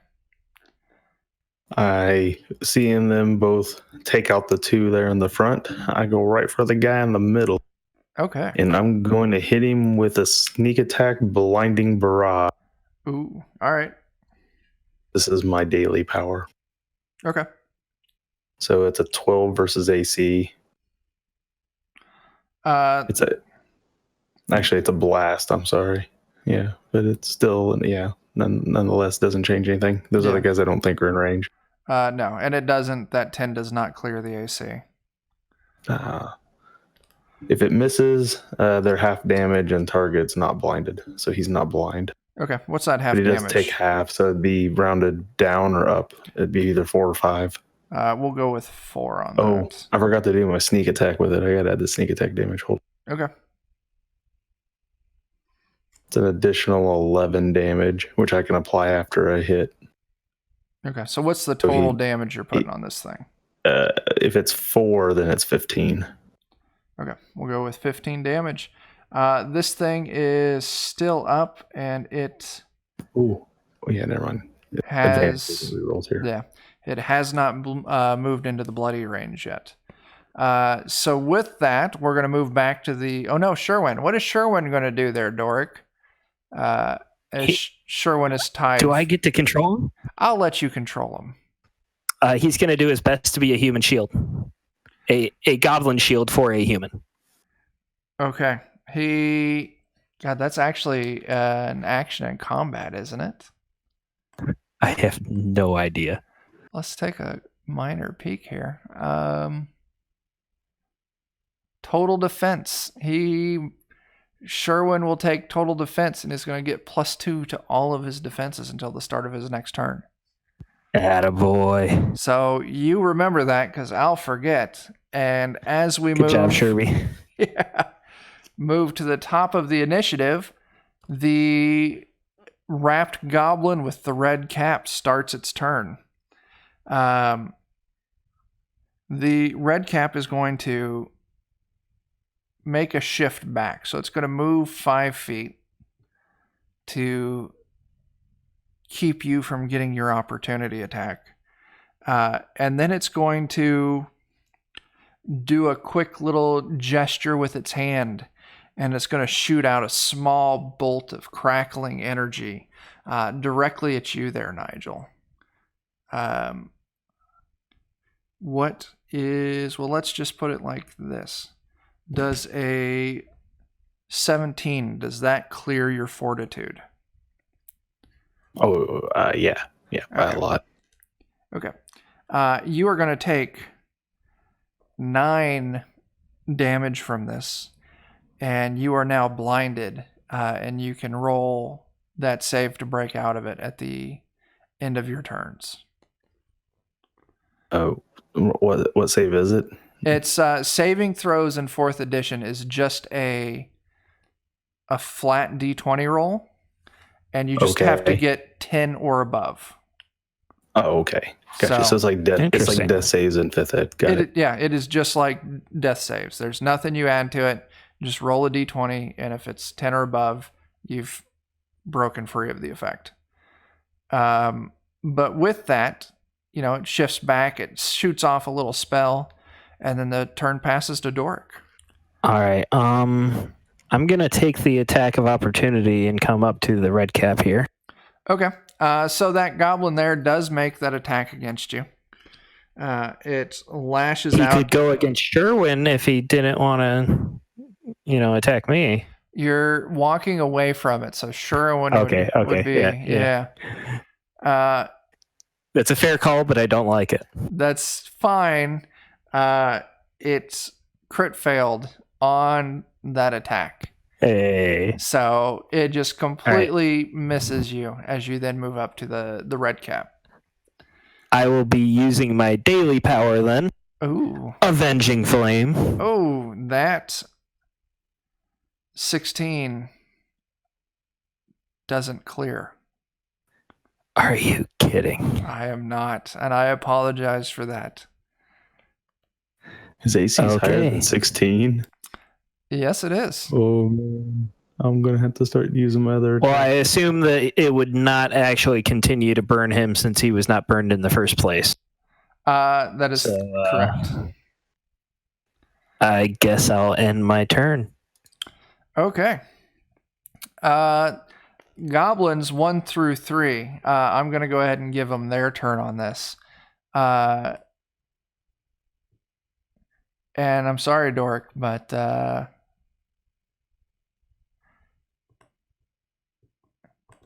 they close in on you. And bring it on. They each are going to make a single attack against you with their crude, rusty short swords. So we're going to go in order. Number 1, what's your AC? It's 16, right? Yeah. Okay, number 1 hits. Number 2 misses. And number 3 misses. So number 1 is the only one that connected. It does have combat advantage on this, which is what helped it hit you. Ow! And it's going to deal 9 slashing damage. Sherwin, save me! Yeah. And seeing as you are facing the red cap when you ended that, Sherwin would actually be on the other side.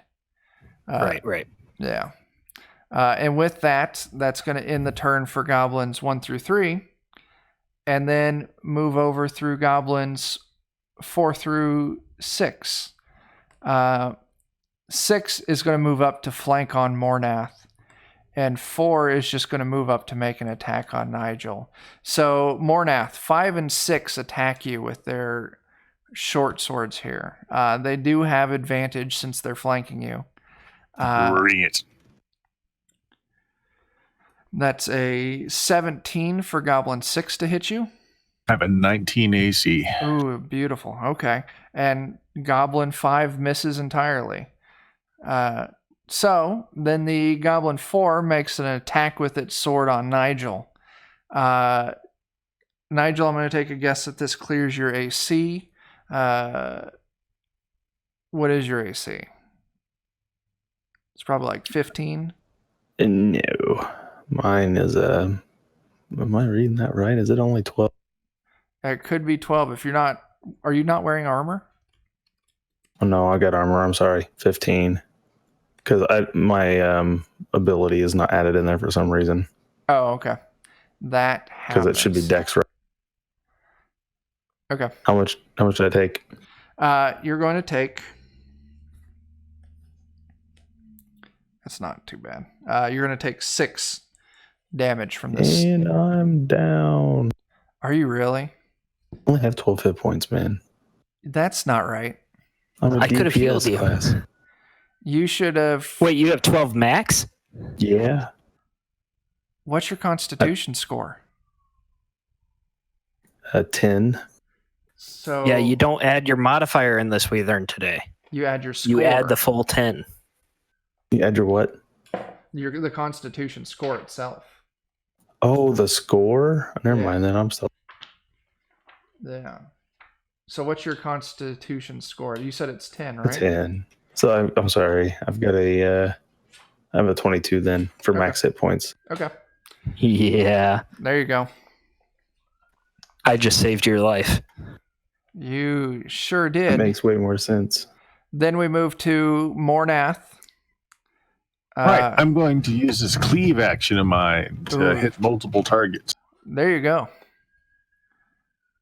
Let me just read how this works here real quick. Damage an enemy adjacent to you other than the target takes damage equal to your strength. So I basically make an attack, and if I land, the other one takes damage too? Is that how this works? Automatically, yes, it does. It's your strength modifier damage? Yes. Okay. So yeah, pick one. You're going to make your it attack. Says, yeah, okay. Oh, that'll do it. Oh yeah, that's a solid hit there. Give me that damage. So 6 points to the one I hit, and then to the one that gets the cleave. Now that's going to be 6 plus your strength modifier. Ooh, is that how that works? Yeah. What? No. What? He already has the modifier added. He rolled a yeah. Okay. It's already it's a 2. The roll's a 2 plus 4 Yes. for Okay. 6. I see that now. That was a mistake on my part. So yeah, okay. 6 damage on the first one, and then is that 4 damage automatically on the second one? Let's see. An enemy adjacent to you other than the target takes damage equal to your strength modifier. So 3 points to the other one. Okay. That is recorded. So that's against 5 and 6. Yeah. And then what is your what is this action? You have. Surge. I've got 1 point. Yeah. Does that mean you can spend it to take another action? Yes, it does. Yeah, I have friends going down, so I'd like to burn that and try to get these two down if they're still standing. Absolutely. So you go ahead and burn your action point, which will give you another standard action. So you could do the same thing again if you wanted, or just whatever attack. I ignore that last roll. I hit the wrong button. Okay. I'm going to do exactly the same thing. Another cleave here. Cleave is an amazing. So will 15 hit? No. Oh, that sucks. Okay. Yeah. Okay. So you make your second attack with that, and you don't connect. With that, it moves to you, Nigel. All right. Now, I would like to remind you that you do have your second wind. Yeah, and I was going to do that, and I get to use it as a minor action because I'm a dwarf. Oh, so that's fantastic. that was the first thing I was. Okay. So that gives me a healing surge, right? Which I had 6 back to my hit point. Yep. You spend a healing surge, and you also gain a +2 bonus to your defenses for the rest of the turn. Oh, sweet. Yeah.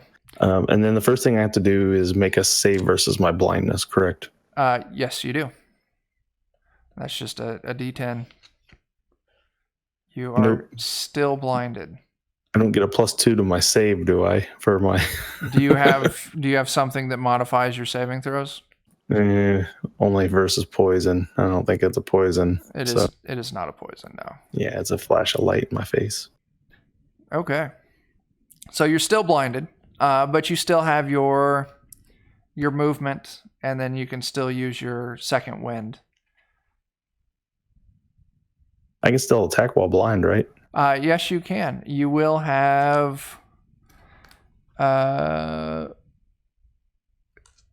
negative to your attack, and what is that? You'll have a -5 to your attack roll. Well,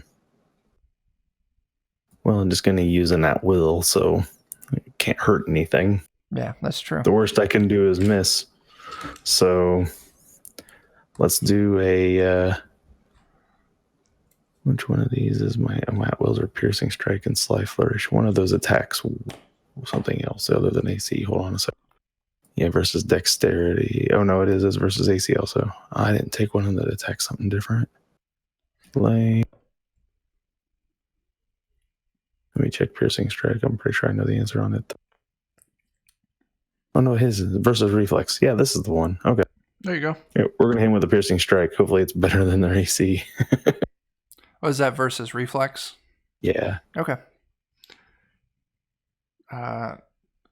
That's a 20 minus 5. That still clears their reflex. So they take 5 damage. All right. So you take your stab at that one and it reels back from the wound. And I forgot to mention, Mornath, when you did damage to 5 and 6, you moved them both to bloodied.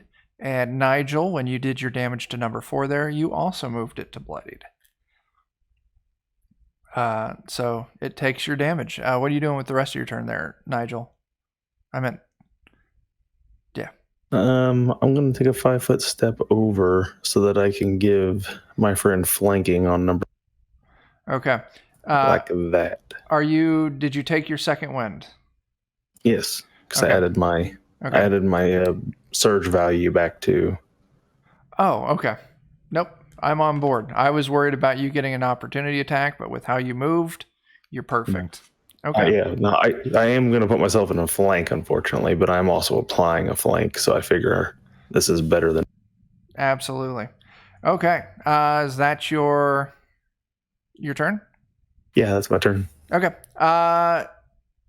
Doric, it is Sherwin's turn. Total defense. Total defense. Absolutely. And he's going to say one of the prayers to St. Cuthbert that I taught him. He does his little prayer. He does it with almost some degree of accuracy, but not perfection. He'll get there. He'll get there. All right. The red cap.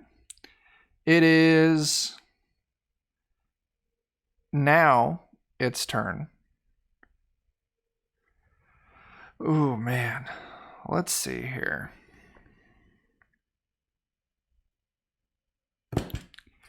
It is going to actually start casting a spell. And it's going to center the spell at you, Doric.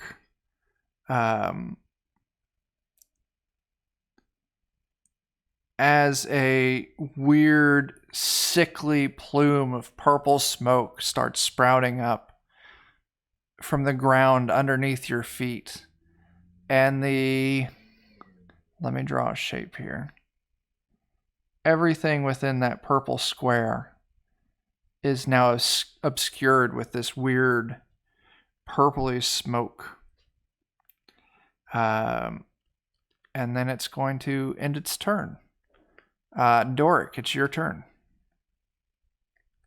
How obscured? Like, do I still know where people vaguely are? Could I still attempt an attack, or is it like just blinding? It's not entirely blinding. You can make your attack. Just so you know that this has given some form of concealment to the goblins in this, so you'll be taking a -2 on your attack roll. St. Cuthbert, help me spread the good news. Now, if you were to... which one are you attacking? As a free action, I'm using Divine Fortune to gain a +1 to my next attack roll. Okay. We're balancing out lots of bonuses here. Which one are you attacking? I'm going to go for the red cap. Okay. Sounds great to me. Is everyone doing okay health-wise? Nigel got kind of... I'm just barely above bloodied. Okay. Okay. Then I'm going to use a healing strike on the red cap. So I do a melee against the red cap. And then Nigel can spend a healing surge. Holy shit. Sweet. That is, even with the -2 you take and the +1 you grant, that clears its AC by a good amount. And is that correct? That's 15 damage? Yeah, it's an encounter ability, and it rolls the damage twice. There are 2 weapon dice. Okay. So I think that's right. The red cap is now bloodied. Oh yeah, you just rolled really good. Have you heard the good news? Man, the red cap is hearing the good news right now. So what was the healing ability? Oh, that was Nigel. You can spend a healing Nigel, surge? yeah. I did. Okay. Yep. Fantastic. After that, it moves to goblins. Go ahead. No, nothing. Go ahead. Okay. After your turn ends, I guess another important question: what direction are you going to be facing as you end your turn there, Doric? Oh, actually, I would like to spend an action point if I can. Oh, absolutely. So I'll do that, and I'll do another attack on the red cap. Okay. With a righteous brand. Ooh, sounds fantastic. Hey. Ooh, there you go. That one doesn't get the +1, so it's just -2. Is 21 okay? 21 still clears. All right, and I'll give Nigel the +3 power bonus against the red cap as well. Okay. The red cap is still up. And I'll be facing the red cap to answer your previous question. Okay, and you are facing the red cap. That is fantastic. After that, it does move to goblins 1 through 3. Goblin 1 and Goblin 2 are going to attack you, Doric. I can take it. You can take it. You're going to take a critical hit from Goblin 1.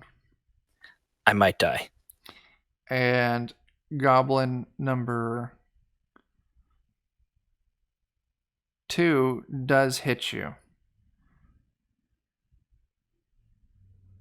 So you are going to take a grand total of 17 damage between the two of them. Ow! I have 1 hit point left. Oh man. Beautiful. Okay.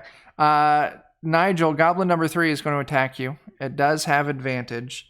With that advantage, it does clear your AC. Wait, no, you still have the healing surge bonus. It does not clear your AC. That's right. So that will end Goblins 1 through 3's turn. Next, it moves to 4, 5, and 6. We'll keep going with you. 4 attacks you with advantage. And this is gonna carry through it. The attack does connect. And you are gonna take 7 damage from that attack, Nigel. Got it. Mornath, 5 and 6 team up on you.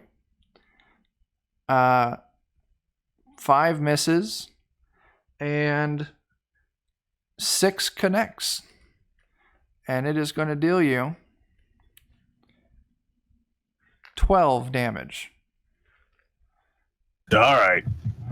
So with the combat advantage, it connected, and it bit in pretty good with its little sword. And Mornath, that passes the turn back to you. All right. Cleave and hack.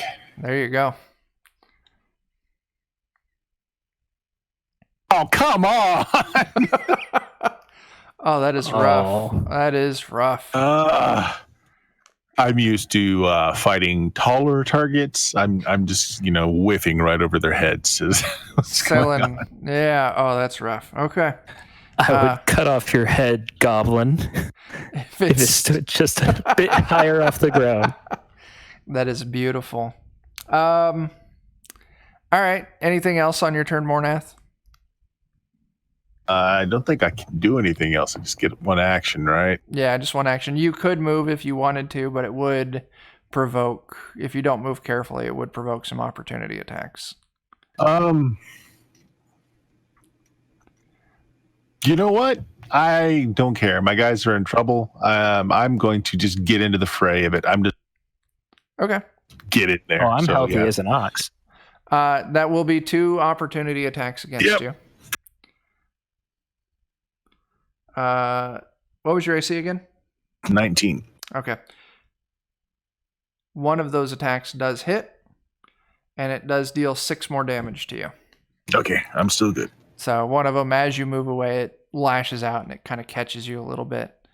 After that, it moves to Nigel. It is your turn. Bring it home. You Get a do save have versus blindness. +3 against the red cap, by the way. That you do. I'm still blind. Oh, that's rough. I will take a 5-foot shift up towards taking an opportunity attack from number 4, which I'm aware of. I have mobility, so I'm actually better AC against opportunity attacks than I am normal one. Okay. So I'll shift up to here. Sounds good. And shift uses your movement, so that leaves you with does. your standard action. I would start with my minor action to. I can't use healing surge again, right? No, Because that I is do it once per combat. once per encounter, yeah. That's what I thought. Once per encounter. Okay, just making sure before I do. Yep. And I'm going to use.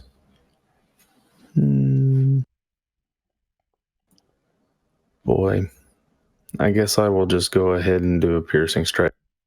Okay. Against the red cap? Yep. Okay. Because I get a +3, right? Power. Yes, that is correct. Oh, that's not going to be enough. Even with your +3 there, that does not clear the reflex of the red cap. Yeah, sure. Not by a lot. So. Okay. I'm going to go ahead and spend You my would have had action surge. A -2 for the technically- cloud anyways, right? Yes, he would have. No, because I'm at a -5 for being blind. I don't even know there's a cloud here. I'm immune to your cloud by being blind from your other thing. That so. is highly accurate. So anyway, you're going to go ahead and action surge? Yeah, well, action surge. Okay. And whatever the hell. I'm going to hit him with a positioning strike. Okay. Oh. Attack there was be Hey. -2, so it's actually just a 20 versus his willpower. That clears it. So he takes, it looks like 7. He takes 7. I've got that recorded. He's still up, but he is hanging on by a thread. And I move him my charisma modifier of 2 Okay. Which spaces. So I move him back out of his poison or the cloud. Do you want to take him to that way or Yep. to? Okay. He is out of his cloud. So good. You cannot run from me. All right. Now this is going to be funny to see if Doric takes the obvious charge at Red Cap and takes 3 opportunity attacks for doing so. Yeah. They have -2 to hit, so like, why wouldn't I? Okay. It is actually Sherwin's turn though. Total defense. Total defense facing the red cap. Noted. Yes. He All right. might be passing out from too much blood to the brain by now. It's got to be really close. I've railed a few Constitution. Well, I guess they don't have Constitution saves. Damn, I've been rolling every now and then for him to see how he's doing, and he's holding up. But what is his intelligence, if I may ask? Pretty sure the 4th Ed goblins were pretty dumb. They are. Well, where's intelligence? Oh, it's his score is 8, so it's a -1 modifier. I knew he was my intellectual equal. That's Kindred absolutely beautiful. spirits. Absolutely. The red cap is going to shoot at Nigel. It's going to no. Don't go easy on me. It's okay. You can shoot at me. Well, I was trying to figure out the ability he used has some effects, and I'm trying to logic out which one he would go for. Now he's going for Doric. So Doric, this is going to be an attack against your fortitude, and he rolled a nat 20. It's not against Sherwin's fortitude, since that's who he's facing. Oh shit! You are 100% correct. That does. Please don't kill Sherwin. I'd rather you killed me. easily blow past Sherwin's fortitude. As Sherwin now takes 7 of this Hang in there, buddy. crackling energy, which kills him instantly. Stay the dying.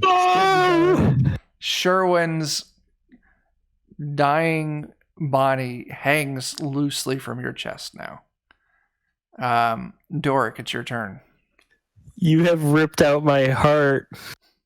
I would have played it safe and taken the healing surge, but now I got to go for it. I'm charging at the red cap. 3 opportunity attacks. What's your AC? 16, but like -2 to hit, right? Cuthbert is with you. Not one of them connects.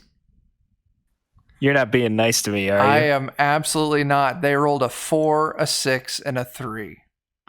Chuck doesn't know how to be nice. I believe him. Saint Cuthbert is with me. Righteous brand. Oh, this is fantastic. Cuthbert is not with me. Does not clear the AC. You still get to heal though, don't you? Or is that not the same one? How does the healing surge work? What were you doing? Were you taking an action surge or a healing surge? Or a second wind?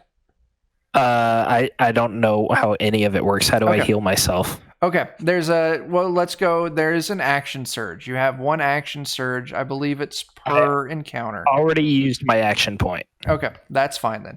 So then there is a second wind, and second wind is not an attack in any form. It uses your standard action. You get to... Okay, well, I just used my standard action then, so I couldn't do it. Yep, nope, you cannot do that then. Okay, well... It was a good shot. It was a good shot. You got out from the fray and you didn't die. You did miss though. Goblins 1 through 3. It's their turn. They are deeply concerned for the well-being of the red cap. Oh, they can't see him. That is a presumption that you were making. I'm known to do that. They're immune to their own purple gas. That is a possibility. So, what's going to happen is Goblin number 1 is going to move right up. Do I get an opportunity strike on him? You absolutely... Mornath is the only one who would get an opportunity strike on that. But yes, you absolutely do. Are you sure though? Not 100%. What? I've got the player's Well, hand. he's moving into my threatened, so I guess probably not. Yeah, I thought it was if you move out of threatened. Let me double check real quick. While Mornath, go ahead and roll your opportunity. Is that what you got there? Yeah, hit with 17, and if that hits, I did 6 points of damage. That does hit, and that does 6 points of damage. The goblin is still up. All right, let me find opportunity attack. I don't believe that's correct, though. I don't think you do. I don't think I do. I think you're right. Let's just go with that to keep the game moving. Number 2, well, first we got Starf. Number 1 moves up to you, Doric, and it takes an attack at you. And it misses. Because a 13, Glory to Cuthbert. 13 does not clear your AC. Correct. Shit, man. Number 3 here is going to move through its friend's square and on up. This is going to give a couple opportunity attacks to both Mornath and Nigel. I missed that one. Okay. Nigel? Yep. I'm sorry, what do I get? You got an opportunity attack on... I do? Yeah. The nice Is thing that just about... a basic attack, right? Yep, just a flat attack. It's debatable if it's a nice thing on 4th edition, is that you get unlimited opportunity attacks. It's 17 versus AC. That is a hit. Actually, sorry. Nope, that's not right. Oh, you get a -5 to that still. It's on my power bonus. No, right? Because that was only since Doric's turn, so I don't have that anymore. So and that only went to the red cap too. So. That's right. Sorry, that was only red. Actually, yours does not connect then. Yep. Nope, I don't hit. Okay. And then number 2 is just going to move here. Oh, I'm sorry. I need to finish up. Number 3 makes its attack against Doric. It does not clear 10 with that attack. Number 2 moves over. And I am rolling shit right now. So good job for you, Doric. That's a 12. I am protected by Cuthbert. That's the only thing that makes sense right now. It's the glare off of that bald spot on top of his head. No, Cuthbert is angry about the loss of his follower. Oh, there you go. All right. With 1, I will wreak my vengeance. Yeah, 1 through 3 finished. 4, 5, and 6 move up. 4 is going to move up and attack Doric. 5 is going to move up and attack Nigel. And 6 is going to move up and attack Mornath. You can't get these little goblins dead. They're horrible. Spread out enough. Doric, it attacks and it misses. Nigel, fucking Christ, nat 20. Uh-oh, it's getting dark. That is going to be 13 damage. Oh, man. I'm at 1. And it's getting real dark. Mornath, rolled a natural 1. You are safe from this attack. And then it does move on to your turn, Mornath. All right, I am going to take a comeback strike. Basically, it doubles my weapon damage and allows me to take a healing surge. So what is a healing surge again? Healing surge, it's a die roll. It's a quarter of your... It's not it's not. You gain a flat. It's a quarter of your max hit points. That's it. I'm sorry. Quarter of my maximum hit points. Okay. Yes. You get so many surges a day, and the surge value is equal to a quarter of your max. Yep. Round up or down? We'll round down. Okay, so I'll get 7 hit points back. There you go. And I'll attack this guy that just came up against. Okay. Oh, that's a hit. And I do twice my weapon damage. So 20 points of damage. Holy shit. Yeah. You obliterate this goblin. I'm going to move up so that these guys can't flank. Okay. Sounds great. Good job. The first of the goblins has been dropped. Nigel, you are surrounded. You are blinded. What are you going to do? Are you still there? Yeah, I gotta roll for my blind first. Sounds great. Still blind. Fucking Christ, man. All right. So I guess we'll just go ahead and see if we can't kill number 5. Okay. I think he's been hit. That is accurate. Number 5 is bloodied. So we'll do a piercing strike on him. Okay.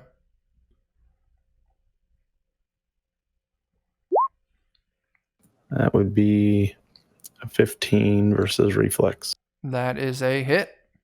And takes 6 damage. That is lethal. As you drop this goblin with your piercing strike. And I'll take a shift maneuver down. Okay. To get flank on that goblin. Fantastic. All right. That's the end of your turn. It would pass to Sherwin, but Sherwin is dead. So. You jerk. Yeah. The red cap shifts back and then 1. What's Attack of its- opportunity.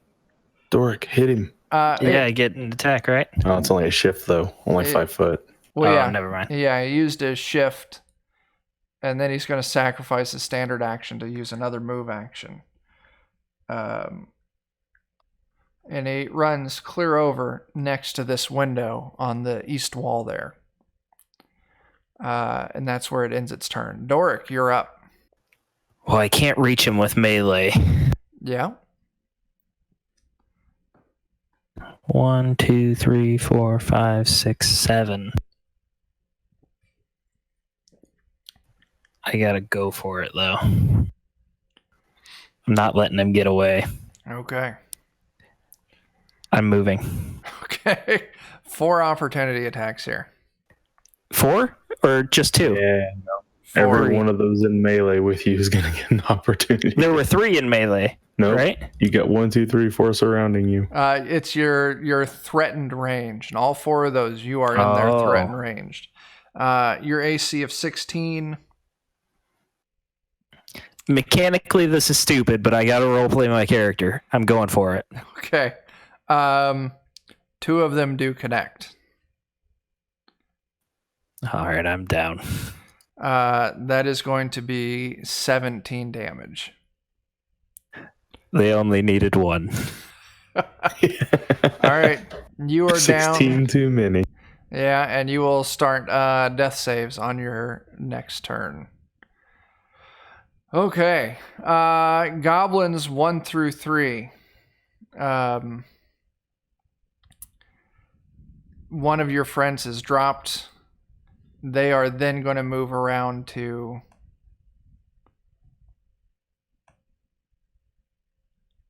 Yeah, they're going to move around to Mornath. You're going to get 2 attacks, and Nigel, you're going to get 1. Mornath, one of these attacks does connect with you. And Nigel, your attack does also connect. Yeah, then I'm down. Because I only got 1 hit point. Okay. Mornath, that's going to leave you taking 7 damage. And Nigel, you're going to take 6. Did you go negative in this game? I don't remember how that works right off the top of my head, but I believe if you do go negative, your Constitution score.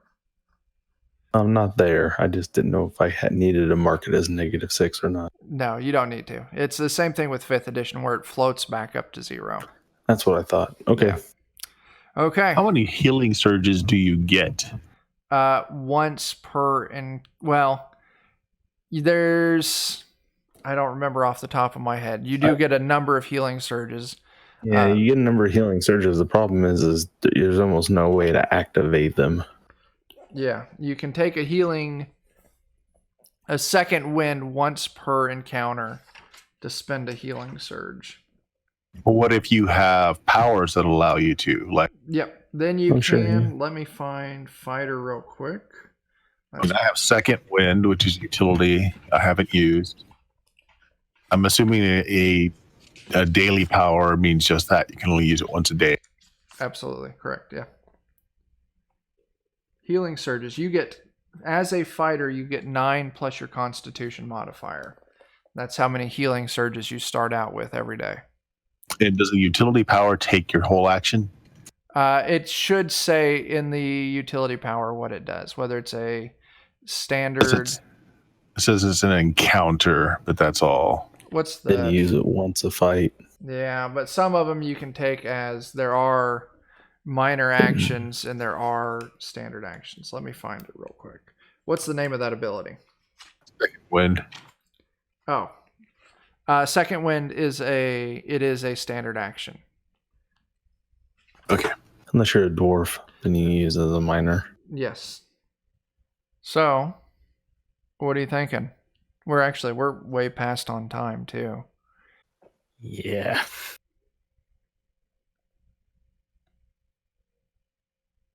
I mean, I'd hate to end in such a critical moment of combat. Yeah, I agree. I would like to keep going, but I just wanted to point that out in case one of you guys really needed to. I have to get going, but I can hold out.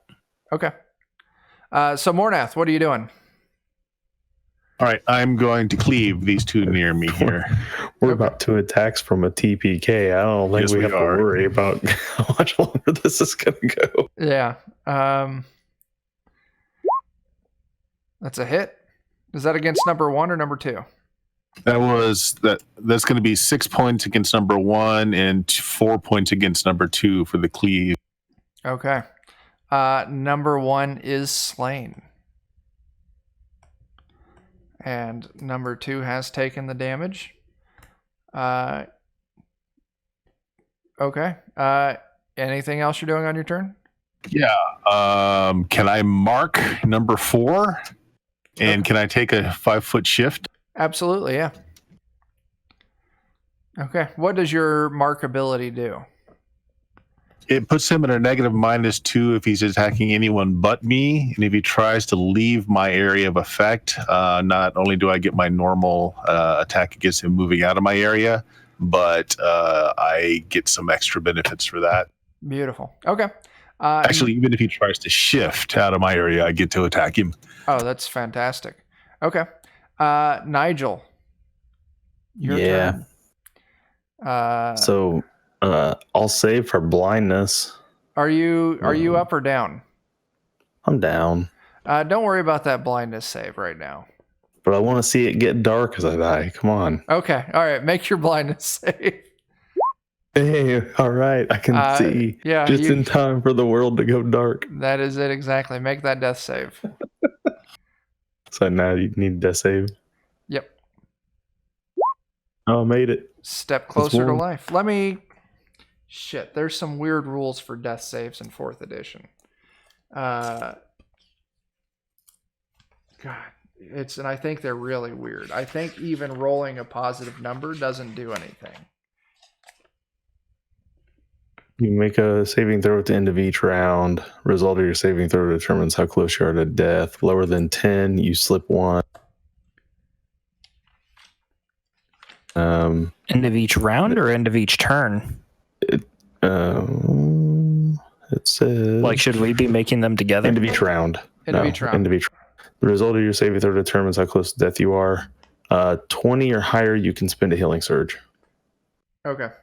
10 to 19, no change. Less than 10, you drop 1. So if I roll a 20, and I guess you can have something that gives you a bonus to your healing surge. So, or something. So I would be making my death save with Nigel then, since it's at the end of the round. Yep. Go ahead and make yours too. So I guess that's really the big difference. If you roll 10 or less, step closer to death. 10 to 19, nothing fucking happens. If you roll that nat 20, you can spend a healing surge. See, the difference is that with this game, you never get 3 successes to stabilize. Right. That's what you're not seeing there versus 5th ed. 5th ed at 3 successes you stabilize. Well, but in 4th ed, you just have to keep passing until somebody lets you heal. Right. And that's the problem with this too, is if you don't have any healing surges left, you continue making death saves until you fail 3 times. Or until somebody pours a potion down you. Yeah, or until someone heals you. Yeah. But with that, it moves back to the top of the turn. The red cap uses its magical spell, blasts that window right there next to it, and dives out. Takes fall damage. Dies horribly. We're on the 3rd floor. I'll let you guys know that it does not survive the fall. Goblins aren't bright, but it definitely didn't want to be next to you guys anymore. But with that, it's going to pass to... Oh man, there's 3 goblins left, and they're going to move up on you, Mornath, because you're what's remaining. Bring it, fleas! Hey, number 3 just shifted. Oh shit. It sure... Well, this is... 3's the one you had marked? No, I had 4 marked. Never mind. But actually, he moved 2 squares. Is that more than a shift? Well. Because he didn't move from threatened to He would have moved non-threatened outside and then back into range. Yeah. So your AC is 19, you said? Yes. Okay. 2 of those do attack. 2 of those attacks do connect. Ow! That's going to do you 12 damage. How are you doing? I'm actually still up. I have 30 hit points. Okay. And I had got the surge back earlier. Okay. Then it is your turn. All right. Can you kill 3 at once? Maybe. Cleave 2 of them. Yeah. All right, let me check something here real quick. Just going through my stuff here. Okay, no, the best option I have is to cleave, so that's what I'm doing. Okay. You do have, what is that, number 4 in front of you marked. Do you get any kind of bonus to attacks against it? No, it only gives him minuses if he's not attacking me, if he's doing something else other than attacking me. Okay. All right, so here we go. 4 is the one I'm actually attacking, and then I'm going to spread my cleave to the one behind me. Okay. That sounds like a plan. Oh my gosh! That does not clear. Ah! Nigel and Doric, make your death saves. Actually, I'm sorry. Mornath, did you have anything else you were doing? You can only take 1 standard action, right? Look at that. Oh. Doric gets back up. There's nothing else I can do. Okay. Actually, I do not. no, there's really not. I'm just going to draw fire, I guess, to give these guys a chance to get up and not be coup de grace. Okay. That makes sense. Doric, Cuthbert is with you. You get to... As always. Yeah, Cuthbert, you get to spend your healing surge. Which gives me my surge value of 6, right? Yep. So you now have 6 HP. As you're lying there on the ground, I believe you're conscious. If not, we're going to say you are. And then it moves back to the top of the initiative order. To your turn there, Doric. Would standing cause an attack of opportunity? No. I will stand and I will yell, "Where is the red cap?" And I will be attacking the one just below me. I can't read his number. Okay, that's number 4, I think. Yeah. And that will be Righteous Brand. No. I'm a little groggy, you know. That's fair. You give Mornath that power bonus? Yes, I will. Okay. Against 4. number 4. Okay. 1 or 2, 4, and 3 make their attacks. Now, Mornath, seeing as Doric just made an attack at number 4, it is going to try and attack Doric. And it does get a -2 to that attack roll. Is that correct?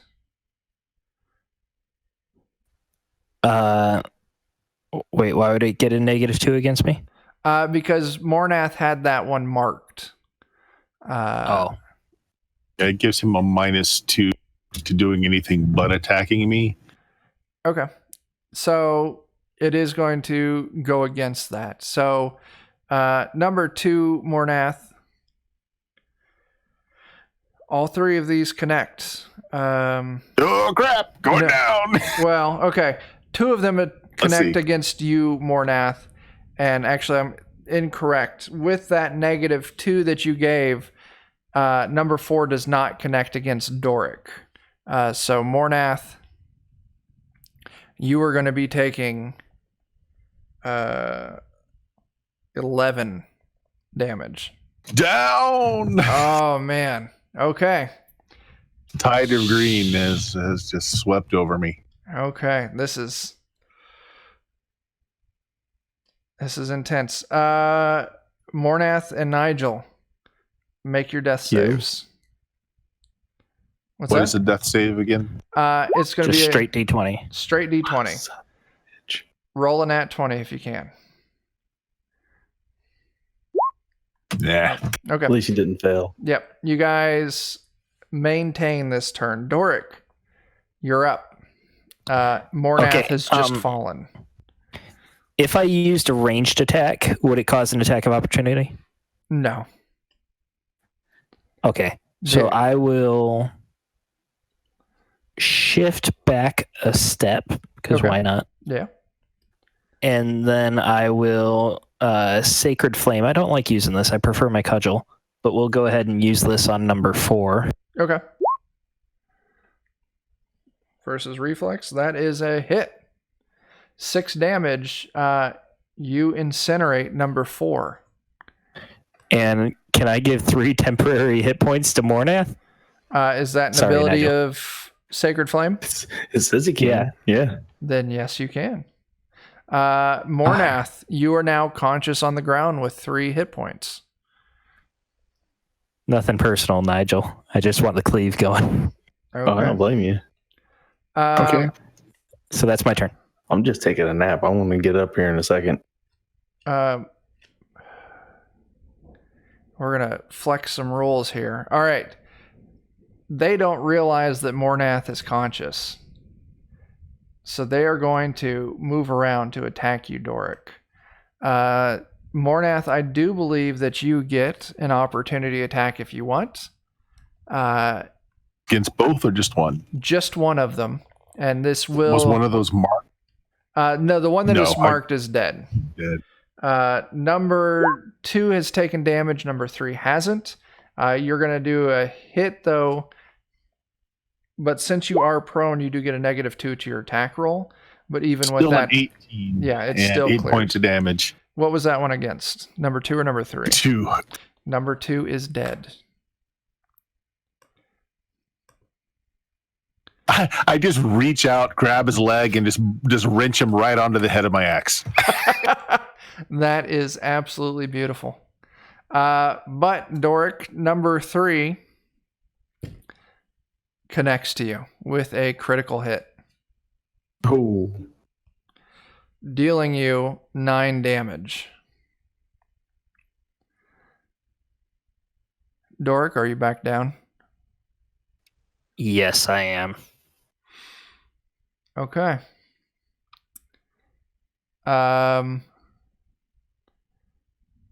We're at the end of the... No, actually, it's Mornath's turn. Now, Charge! Mornath, the catch here is standing up is your movement action. Ah, crap. Throw your But axe at it. Yeah, can I Throw your hurl axe. my axe? you can hurl your axe or you can crawl and you move half your speed. Oh, well. And doing that will give you you will have a -2 to your attack roll if you attack from prone. Well, what are my modifiers for throwing my axe? Is it just the same no modifier melee attack? Be ranged. Well, but throwing an axe is still a strength-based attack. So actually, I'll just let you make your regular attack roll with that. Yeah, I'll stand and hurl my axe. Okay. Is that one injured at all? Number 3 is uninjured. Oh, rough. Okay, I'm using my at will power Sure Strike. Gives Okay. me a bonus to the attack roll. Okay.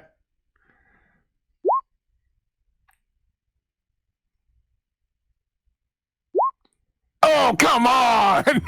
Fucking Christ. Oh, a 2. Oh. Okay, well, I'm still prone then, so can I crawl over there? Well, you used your movement to stand up, didn't you? Oh, that's true. I would have had to stand. And Just then roll the you axe. threw Yeah, your you're right. axe. And another catch with 4th edition is it doesn't let you break your combat up. Yeah, fair enough. So, number 3. Oh, man.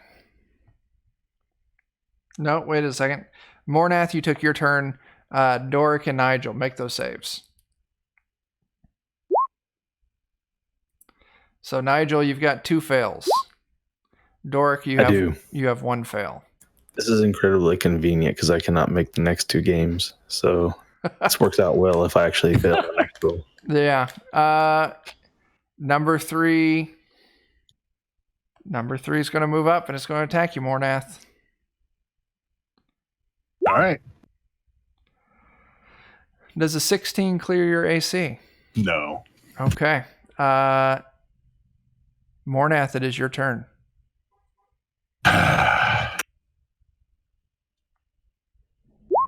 That'll hit. There you go. Hey. All 8 right. points of damage. All right. It is still up, but it is moved into bloodied. That is going to give us the end of the round. Nigel and Doric, those death saves. Okay. Oh, I passed that one. Very good. Prolonging this one more round. Yeah. Moves back up to the goblin's turn.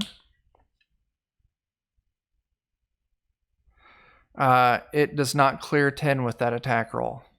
Mornath, it is your turn. All right, let's see if we can finish it off. Of course not. No. I'm just punching you now, by the way. He botched. Actually, I guess what I would have done is drawn a knife. I guess that's slightly better than punching. Yeah, I think, yeah. Okay, that's fine, though. It still misses. So, Nigel, or is there anything else you want to do on your turn, Mornath? That's good. Okay, Nigel, Doric, death saves.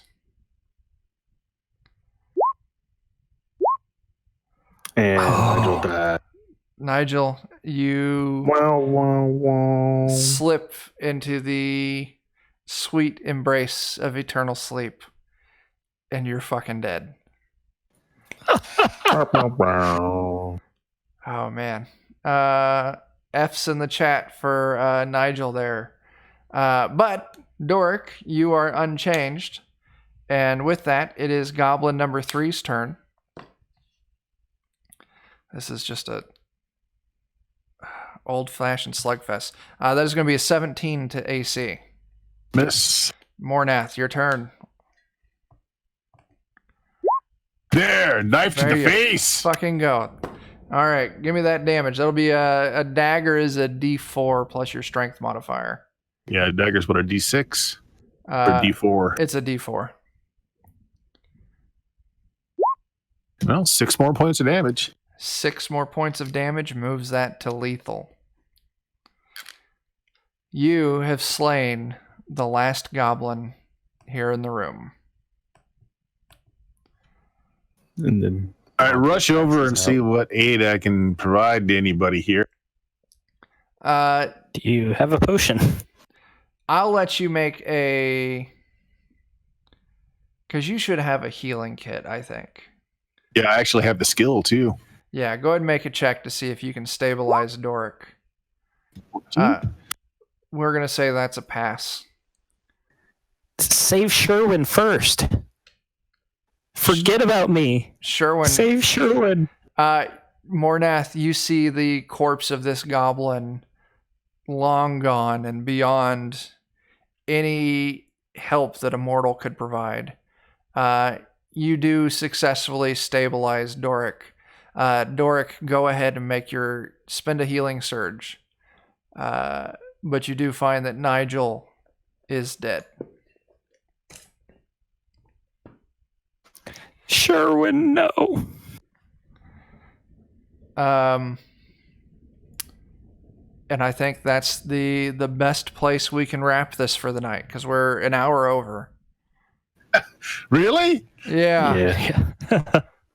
Well, we started about 15 minutes late. Yeah. True. Yeah. Starting about 15 minutes late is pretty standard, so.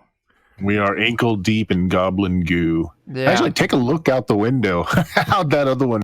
Oh, you see he bounced off the awning of the little balcony below, the little catwalk that goes around that level, and then he actually bounced and whipped across and collided with the wall, and you can see him broken, blood dripping, his corpse kind of hanging over the edge of the wall that surrounds this little tower.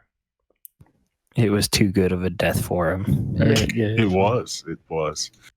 So real quick before we do sign off, over here there is a large, it looks like a vault door, and it looks like there's scratch marks, scrapings against it, and there is a weird little pad on it, a little rectangle which has small, almost button-like, like buttons on your shirt, discs of, it looks like metal with numbers carved into it.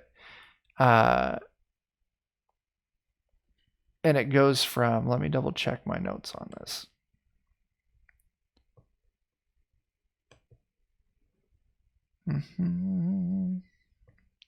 Yeah,